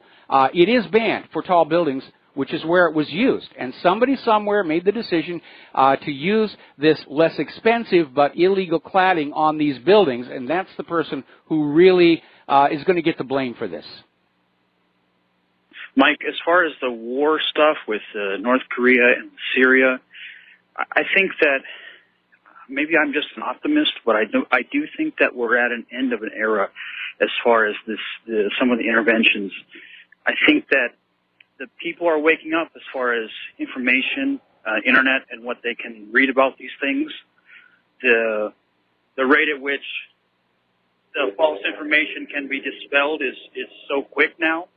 But also with this last election, enough people realize that the war is really at home, and we have a lot of issues here. So how many people want to be drafted when they see the infrastructure at home and the illegal issues and all the other stuff going on here?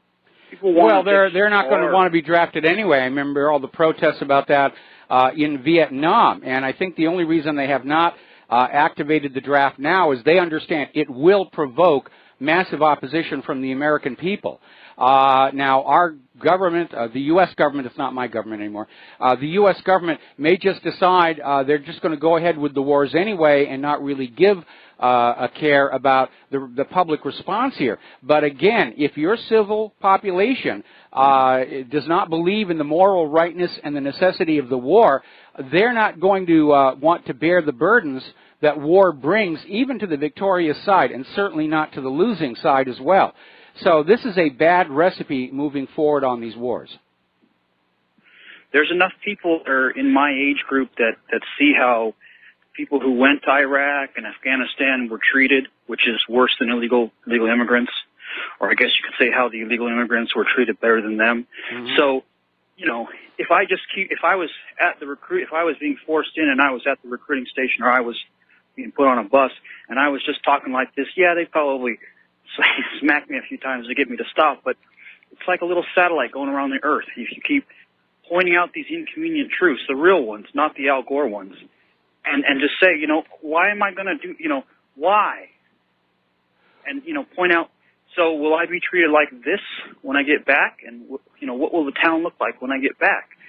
Well, they can't handle it. Again, you know, I don't want to disrespect the people in uniform here. And by the way, one final thought. I'm going to have to let you go. We're at a commercial break here. A military draft is actually unconstitutional because of the 13th Amendment. Neither slavery nor involuntary servitude, except for punishment as a crime, shall exist within the United States or any place subject to their jurisdiction. A draft is actually unconstitutional. We've got to take a break for commercials. We'll be right back. And aloha, America. Welcome back to the show here. We're still talking about the economic news. And according to this article that's over in Investment Watch blog, Medicaid is going to get $71 billion more dollars in the current budget, but CNN calls it a cut. Now, in this case, it's not CNN's fault. There's a mindset in government that every year there'll be a budget increase. And if you get an increase and it's less than you expect, it's seen as a cut. And it's kind of a deceptive way of looking at it, but that's basically the way it works. Now, as you know, the health care debate is still going on, and it's looking less and less like there will be a vote tomorrow. But apparently, Democrat Maxine Waters, who seems to have had her reality license expire a long time ago, was out there screaming about how if they take away Obamacare and replace it with Trump care, it's going to be a disaster for everyone. She actually claims 700 billion with a B, Americans were at risk of losing health care. 700 billion Americans. The actual population of the United States is roughly 300 million. And 700 billion is several times more than the population of the entire planet. Something like 100 times. Apparently, things are getting very tense in Argentina. Anti-government protesters down there. Police are clashing with them, using rubber bullets, tear gas, water cannons. over in Venezuela, where they're still going through their upset, they've adopted a symbol, if you will, of the Maidan in Ukraine. They're starting to make these little shields that are very brightly painted, very colorful, and they became an icon of the Ukrainian coup d'etat on TV, and apparently the Venezuelan protesters have started to emulate that as well. And again, in the case of Venezuela and maybe Argentina, we may be seeing the tail end of the usual U.S. program of destabilize, cause civil unrest, bring the government down, and put in a new puppet ruler. And we know that certainly in the case of South American countries, the U.S. has been messing about down in South America for decade after decade after decade. And that's the reason they hate the Norteamericanos, not because of our freedoms here. Apparently, as they continue to talk about Brexit, whether it'll be hard, whether it'll be soft, Brussels just displayed an incredible degree of arrogance. They're claiming they want to have an indefinite right to fine Britain after the Brexit. And obviously the idea is that with Britain leaving the EU, their budgets are going to be very tight, and they want Britain to pay for the EU even though it's no longer a member. We got to take a break for station identification. We will be right back. And aloha, America. Welcome back to our show here. Hour number 3. The phone lines are open, 800-313-9443. And we're going to take a phone call from James in Texas. James, aloha. Welcome to the show. What's on your mind? Yes, I wanted to talk about if they were going to implement a draft, would you see it now, since a lot more people are politically aware? Do you see it now? Probably they're just implemented in certain parts that probably don't have, that much freedoms, like New York State or New Jersey. When I mean by freedoms, like no Second Amendment and no way to really push back if there was, people to come take them if their draft cards were. Well, they can't do a draft in some states, and not others would violate the Equal Protection Clause. It's going to have to be national all at once. There will be a pushback against it, obviously. In some ways, there's a very covert kind of draft going on now, and it's called an economic draft, and that is you destroy the economy of a country so that young people can't find work, and their only option is to sign up for the military. And we've been seeing stories on the corporate media for the last few days about how there are no summer jobs for kids. These high school graduates have got nothing to do, plus the college graduates who can't find jobs to pay off their student loan debt. And all of a sudden, those military enlistment forms start to look really attractive, or at least a palatable alternative to sleeping in the streets or moving back in with your parents. And again, Claire and I, some years ago, we went down to the Zippies, used to be at the bottom of the hill, and it's right next to the recruiting centers. And there was a bunch of young people who had enlisted in the Air Force, and they were getting ready to head off to wherever it was they were going. And we talked to them and said, why are you joining? And they all pretty much basically said the same thing. There's nothing else. There's nothing else for us. There's no other jobs. This is it. This is all we could find. And so it is an economic draft, and it may be that much of the economic hardships this country is experiencing right now are part of a deliberate program to stampede young people into the military without having to go through the onerous step of imposing an actual draft.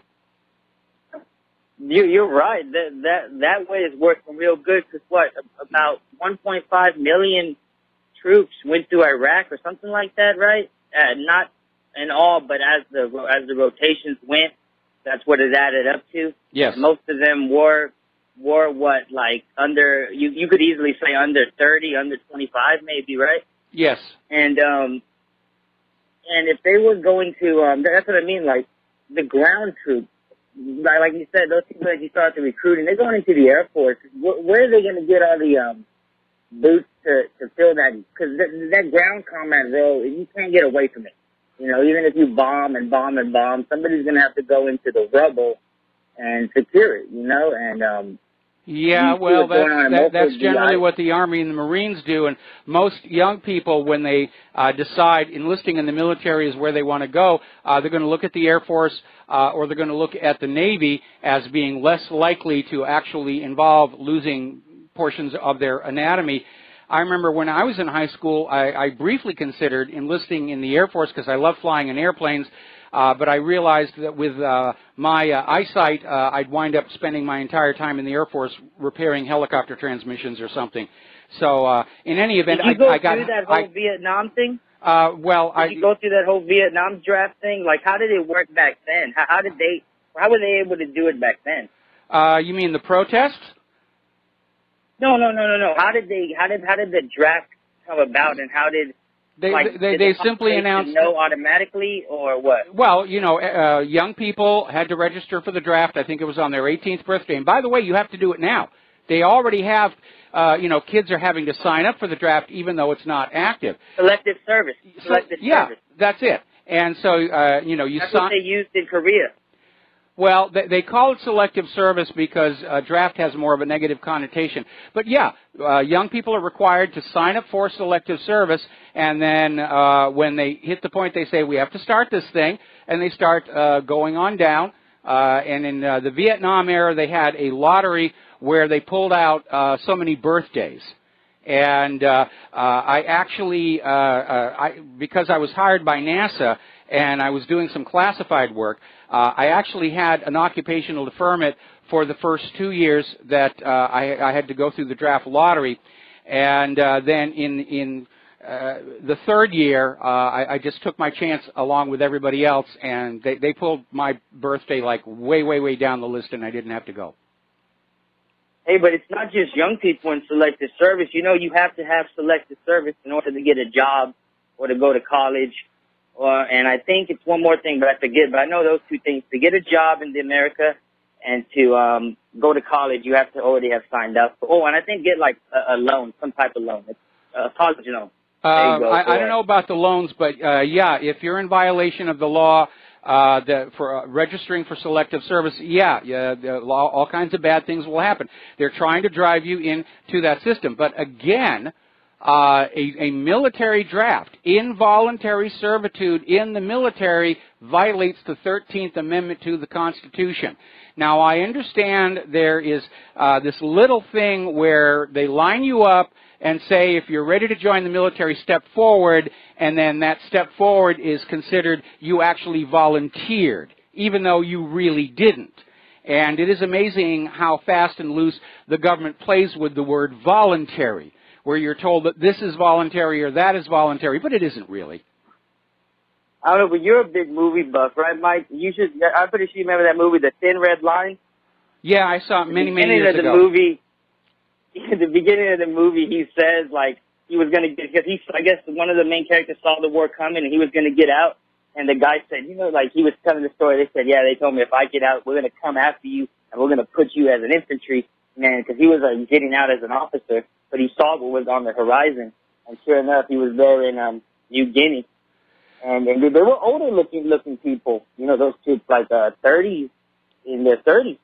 Well, you know, the young kids get to be the rifle carriers, and their officers are a little bit older. But if you have needed specialty skills, you can be drafted at a much older age. Think back to the Korean War, where they were drafting doctors and nurses and all kinds of other people into these specialty skills that the military had not made proper and adequate preparations for.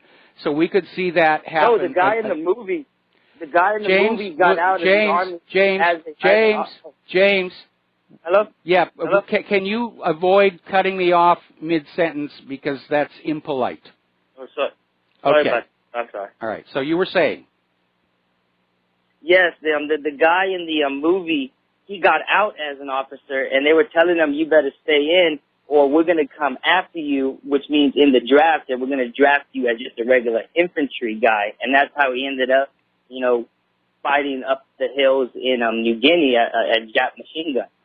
I really don't remember the movie, but it strikes me if he was already serving, then they can't draft him.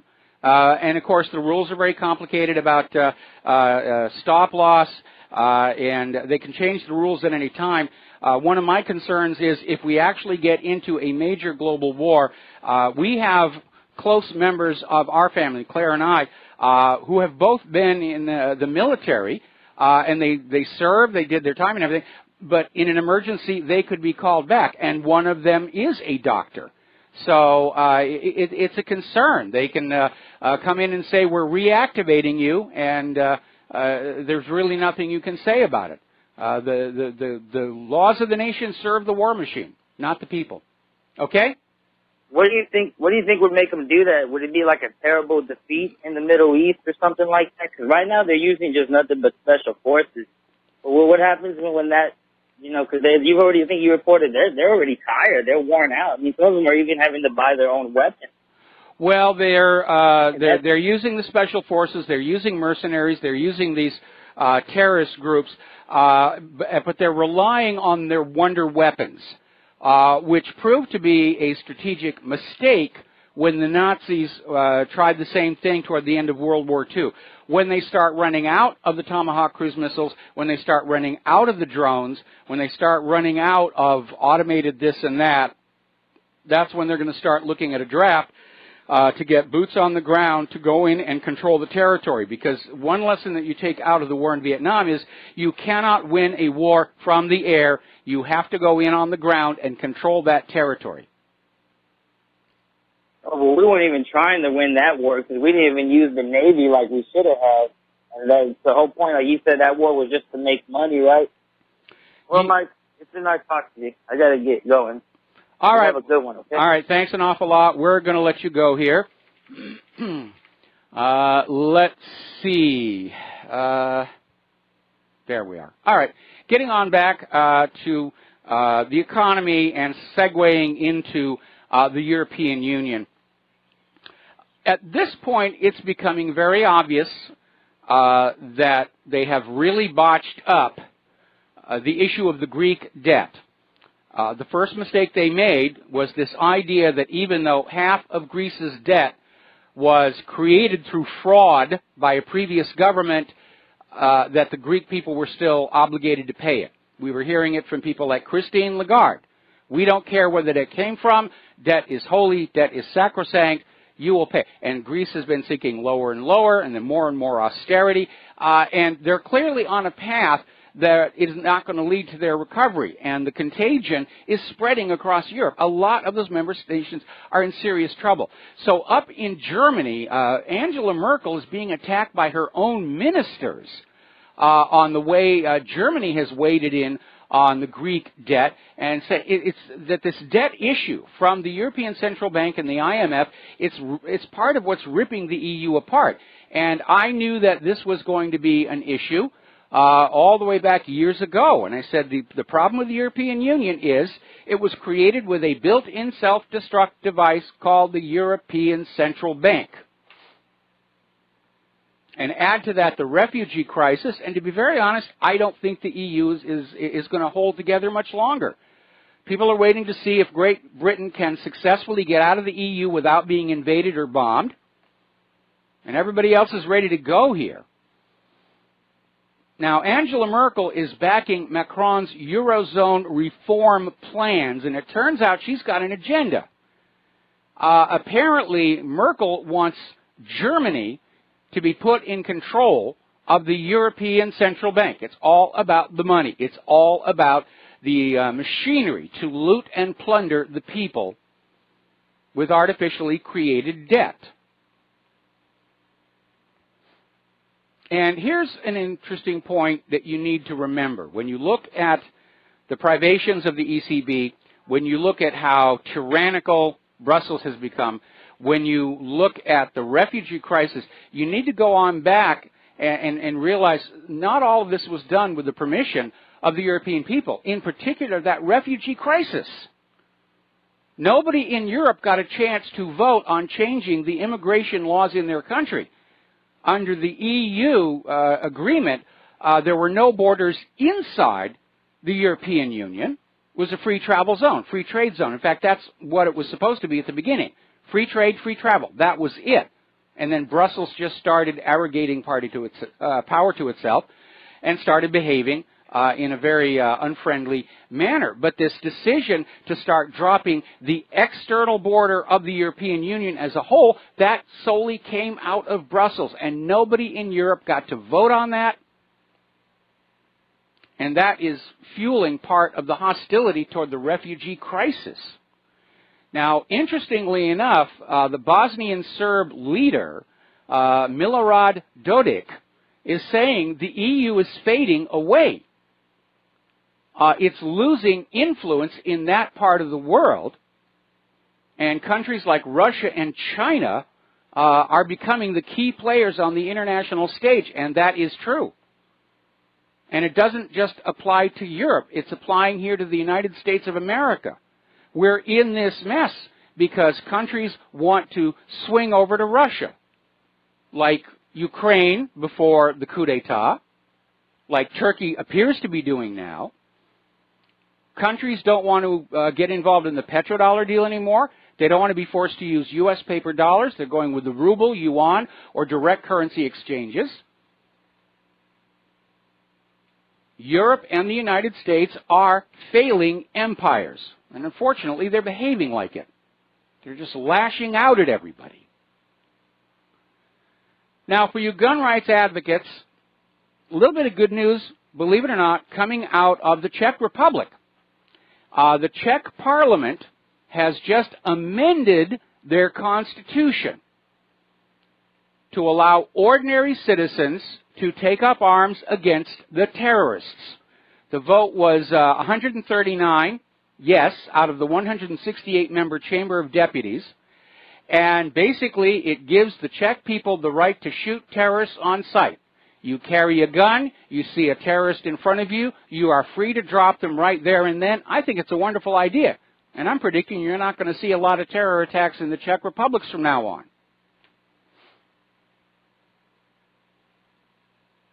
I think it's a great idea. I think it's a wonderful idea. And not everybody has to have a gun. Somebody's going to go out and commit an act of terror, and he's looking at a large crowd, and he's saying, I wonder how many of those are carrying a concealed weapon. Because it's now legal for them to shoot me if I do my act of terror. Now, we have mentioned many, many times before that dramatic claims are often frauds for political gain. And we have a good example here. There's a guy up in Pennsylvania, and Joseph Hurt. He's 86 years old, and for years he has been claiming that he escaped from Auschwitz, and he actually met track and field star Jesse Owens, who embarrassed Hitler at the German Olympics, and he even met Joseph Mengele. And apparently, in his elderly age, he had an attack of conscience, and he actually wrote a letter to his local newspaper saying that, yes, he had fabricated the entire story from beginning to end. And he's saying he was never a prisoner at Auschwitz. He didn't meet Jesse Owens. He didn't meet Mengele. He just made it on up.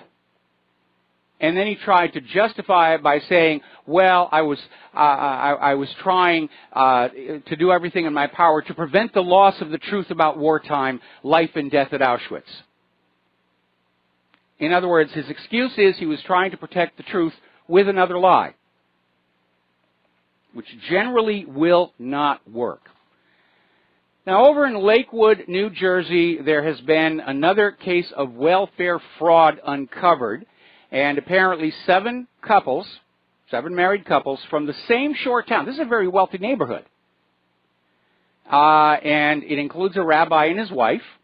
And they have been charged with misrepresenting their income to swindle the state out of a combined $2 million in public welfare benefits to which they were not entitled.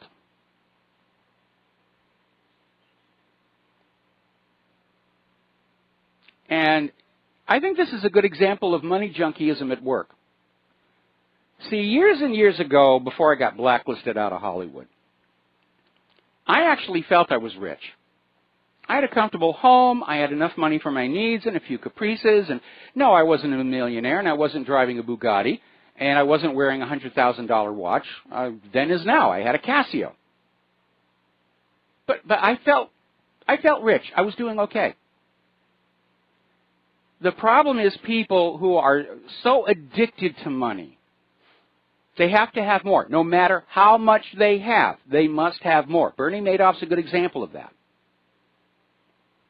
And part of the pathology is that money junkies can't feel that they are rich unless they look around at everybody else and see them dirt poor. They can't look at the total of their wealth and say, I have enough.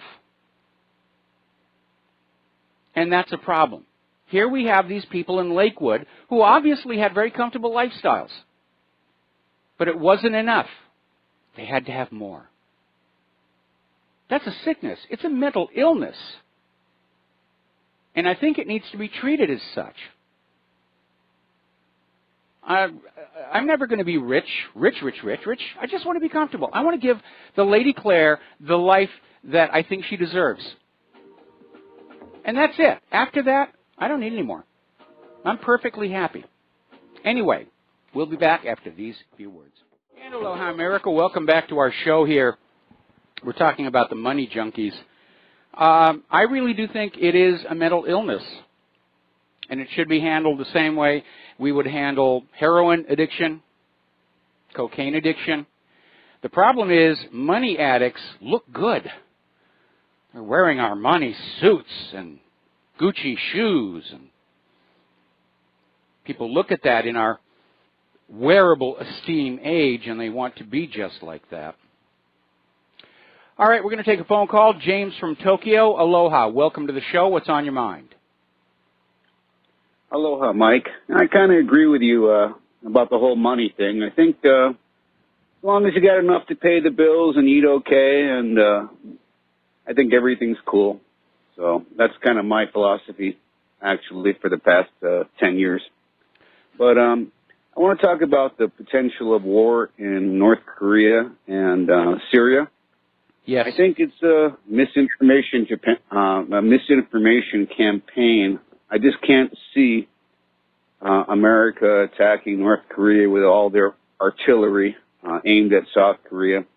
And also with the threat that Russia said, if you go to the, I can't remember, east or west, probably west of the Euphrates, we're going to go after you.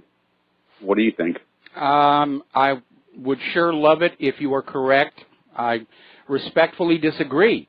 The United States has embarked on this war agenda for geopolitical global objectives. Wesley Clark basically laid it all out. And now they're stuck. They're halfway in. They can't turn around and go back. And so, yeah, I think they're going to move forward. And I think they're going to possibly consider decapitation strikes at both Assad and Kim Jong-un, which will set a very dangerous precedent of other countries doing a decapitation strike against our government. It's possible, but whatever happens, I think we're going to find out pretty damn soon. Yeah, I think you're right here because, again, the U.S. is on the verge of losing in Syria. They don't have a lot of time to wait on that particular issue.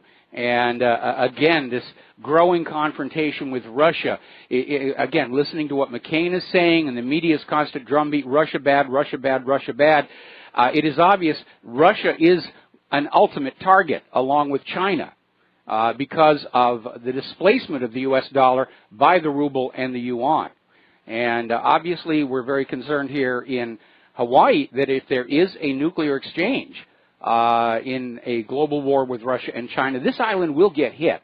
I mean, the best we can hope for is that Russia wants to capture our harbor facilities intact so that they can use them, in which case they just launch cruise missiles against, control command buildings, and we'd sit up here on the hill and have a really nice fireworks show. But it obviously poses a very real and very personal risk. Yeah, I'm in a same kind of situation being in Tokyo because there's so many American U.S. bases within the vicinity, and they will definitely be attacked. Yokosuka base, Naval Base, Atsugi Air Force Base. So I'm in the same kind of situation that you are. Yeah.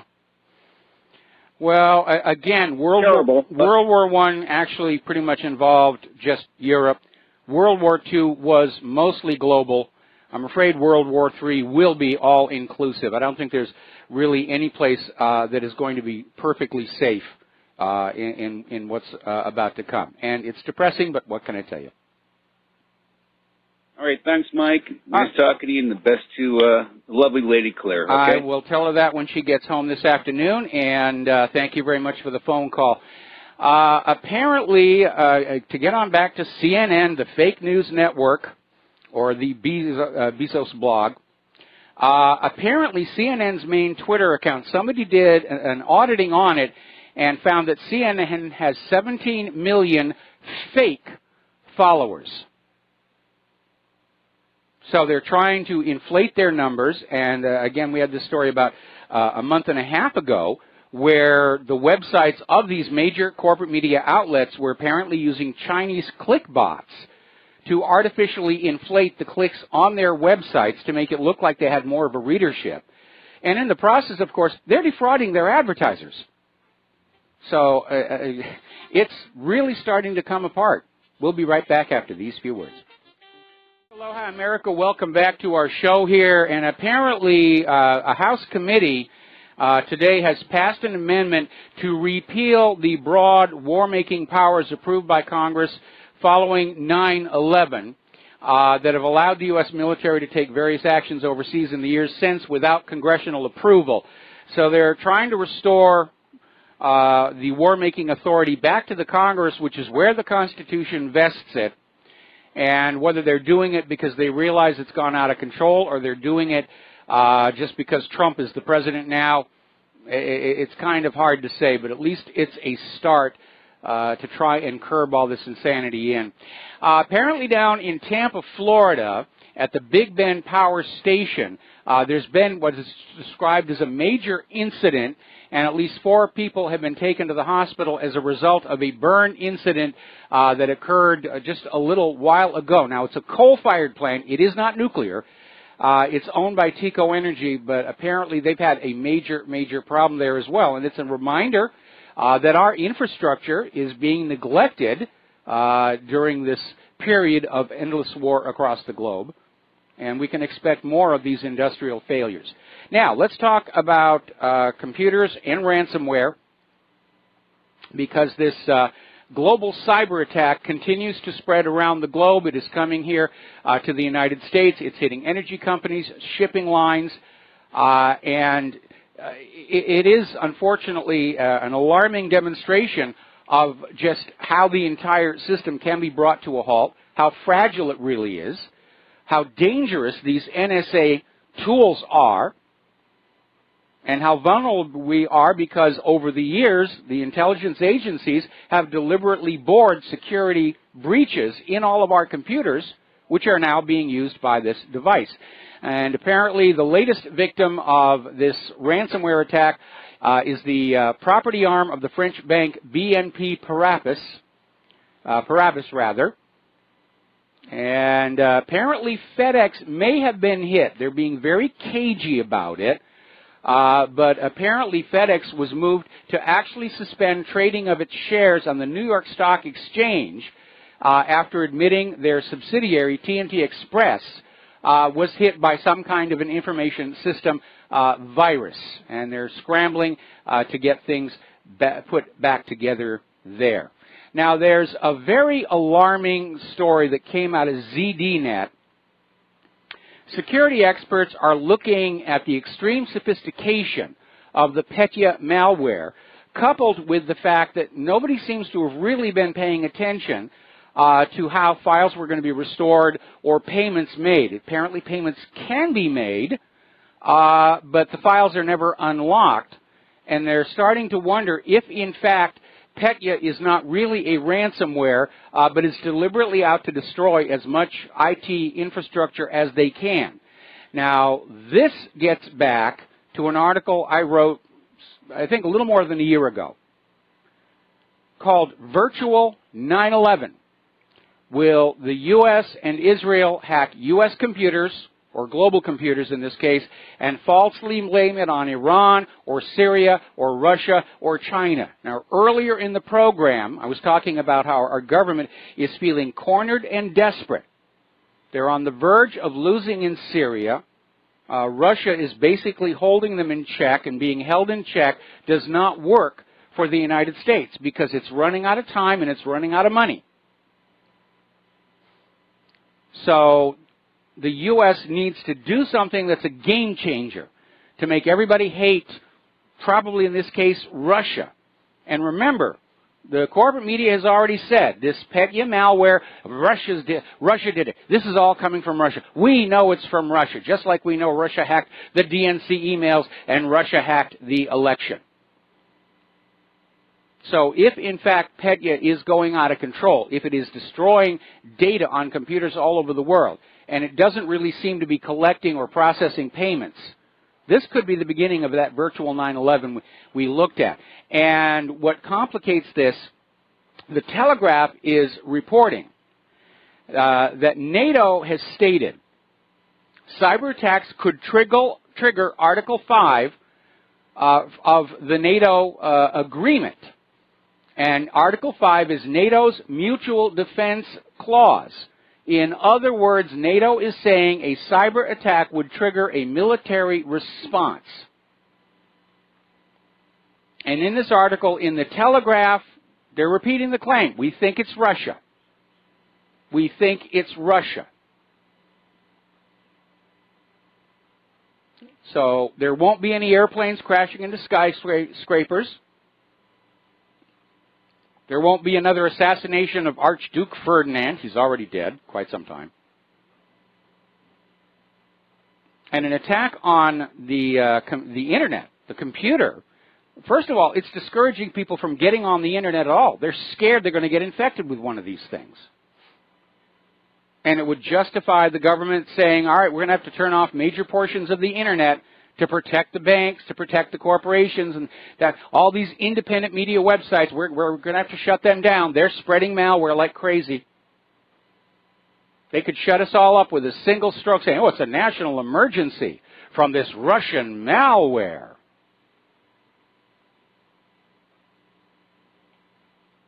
I think we all agree they're desperate enough to try something like that. Nobody's going to believe them. But if the independent media is now cut off from the Internet, it won't matter anymore, will it?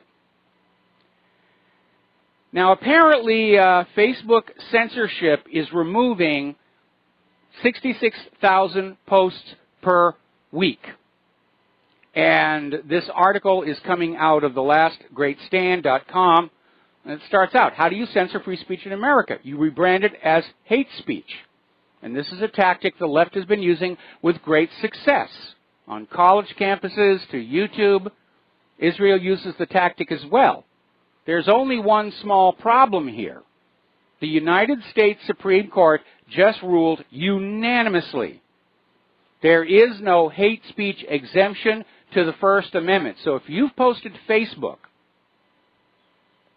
and they delete it, maybe it's 86,000 posts per week, that's a class action lawsuit for violation of our civil rights. And by the way, I have not been able to post to Facebook for the last 3 days.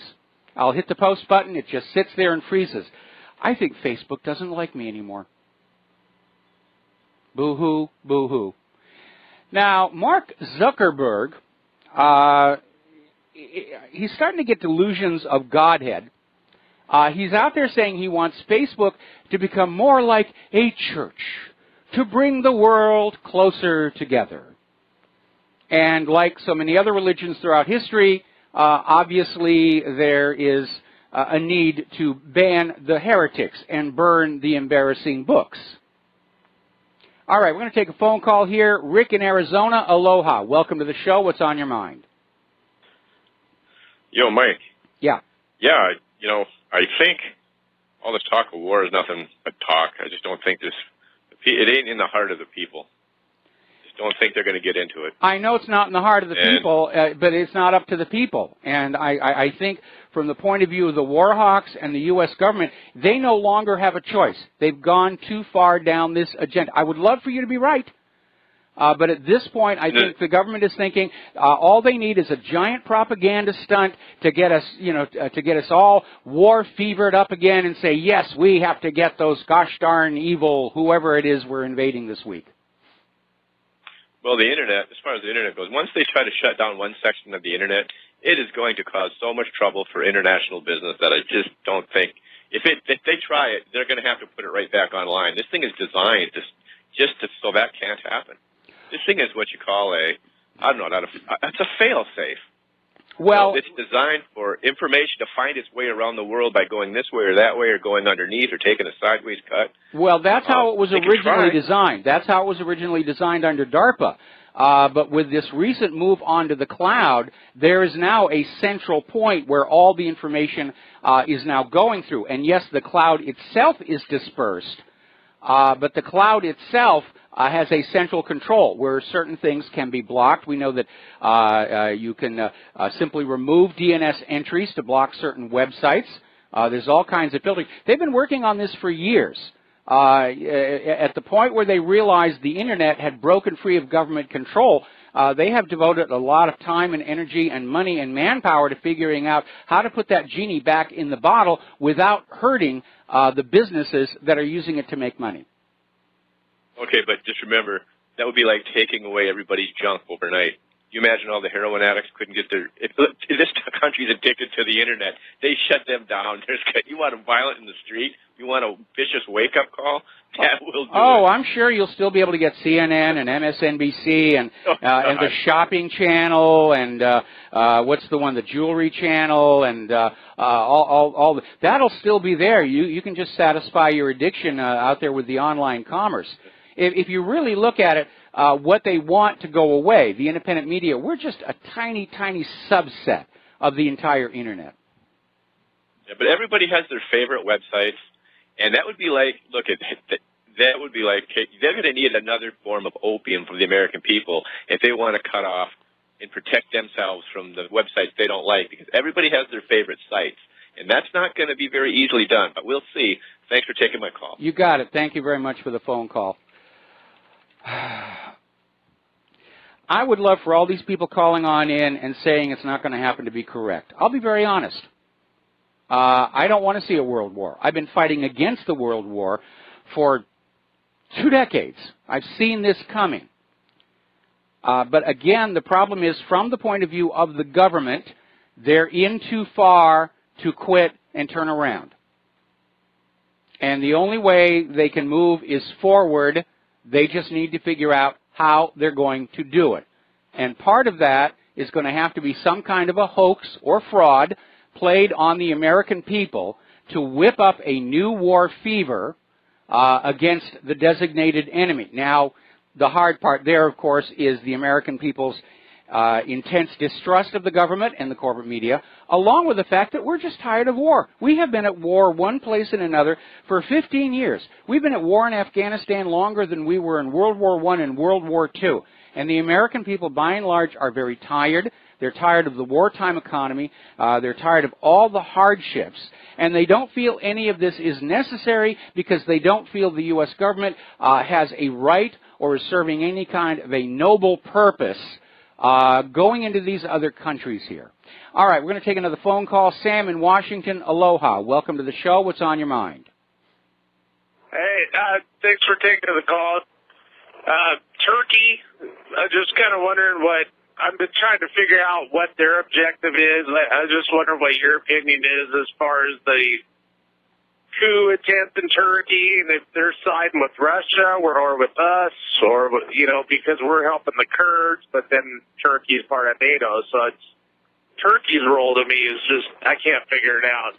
Well, they are definitely the loose cannon on the deck. The botched U.S. coup against Erdogan has resulted in serious blowback.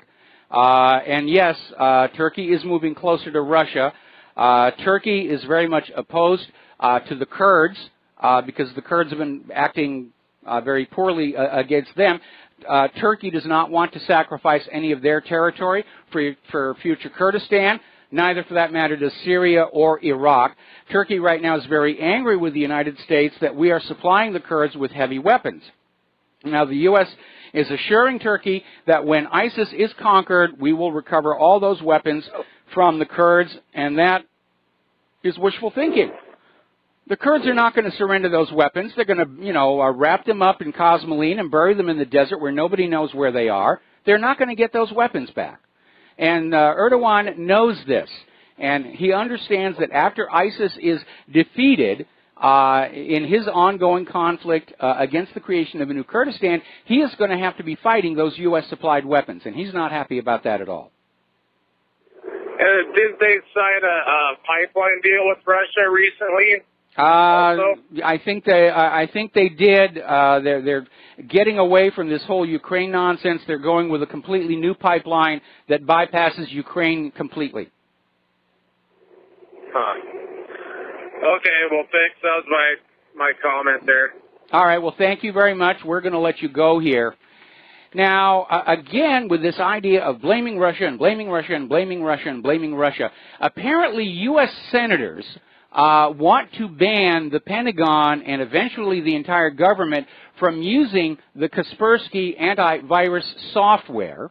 And they're out there screaming that Kaspersky Labs is an agent of the Russian government, and they're using their antivirus software to spy on people. And to be very honest, I trust the Kaspersky antivirus before I would trust any antivirus software created in the United States of America. But that's how far they're taking this Russia-bashing situation. Now, Kaspersky is an independent company. They're not officially connected to any government. They are, in fact, a global company. They have offices all over the world, including right here in the United States of America, because they sell their software in all these different languages for all these different versions of the operating systems here. But again, they're still pushing this narrative, Russia spying, Russia hacking, and that is why I'm very concerned about this latest malware, which is very lethal, very effective, and not well thought out in terms of the issue of paying the ransom and getting your data back here. Now, apparently there is a new bill working its way through the New York State legislature that will allow the police to search through drivers' cell phones following traffic incidents to determine if the person was using their phone while behind the wheel. Many states have laws saying you cannot be talking on the cell phone while you're driving. Now, in some states, you can use the little tiny plug-in headsets, but apparently they're going to have this device that will download all your smartphone activity in seconds, and they will look at your call log and the GPS tracking and say, well, you were talking while you were driving. How they're going to know that they weren't using the headset or not, we don't know. Or maybe they're going to ban the headsets as well. And it's another cash grab. Here in Hawaii, if you're using your phone behind the wheel, it's a $300 fine. And unfortunately, there's no exception for things like using the phone's GPS to find where you're going. There was actually a big stink where there was a traffic jam in Waikiki, and the cars were sitting absolutely motionless, and the drivers were on their phones, and the cops just walked down the line writing out the tickets. 300, 300, 300, 300, 300. We're going to take a break for commercials. We're going to come back to the last segment of our program. We got one caller waiting on the line, and we'll be right back. Aloha, America. Welcome back to the show. We're going to take our last phone call of the day. Ray in San Jose. Aloha. What's on your mind today? You're on the air. Yeah, about Russia. How who turned them into Russia? I mean, we're being influenced, and the influence is obvious. It's about war, but who is influencing us to war? History. We need to re-study our history. Because Germany, Russia, communism, those are key words. I thank you.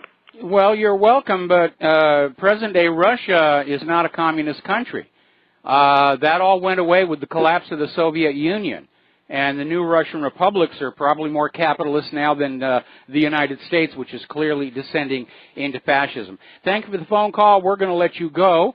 And apparently the Senate was not able to come to an agreement on the health care bill, and they've gone on their 4th of July recess, leaving that pretty much untaken care of, and I'm sure the arguments are going to continue when they get on back here. Adding fuel to the fire, we were talking about NATO is saying cyber attacks activate Article 5. Over in Great Britain, Defense Secretary Michael Fallon is saying that Britain is prepared to launch military retaliation, including troops and airstrikes against foreign state hackers targeting Great Britain. So I'm getting a real sick feeling that we are, in fact, looking at a potential virtual 9/11. Just like that article I wrote all that time ago, and I'm going to be really angry if I'm the one who actually gave them that idea. It's going to make me feel pretty darn sick here. The United States is now saying that if you want to take your laptop into the cabin on the flight, you will have to submit to extra security checks. Otherwise, you'll have to check your laptop in your checked baggage, where it's in all probability going to be stolen from anyway.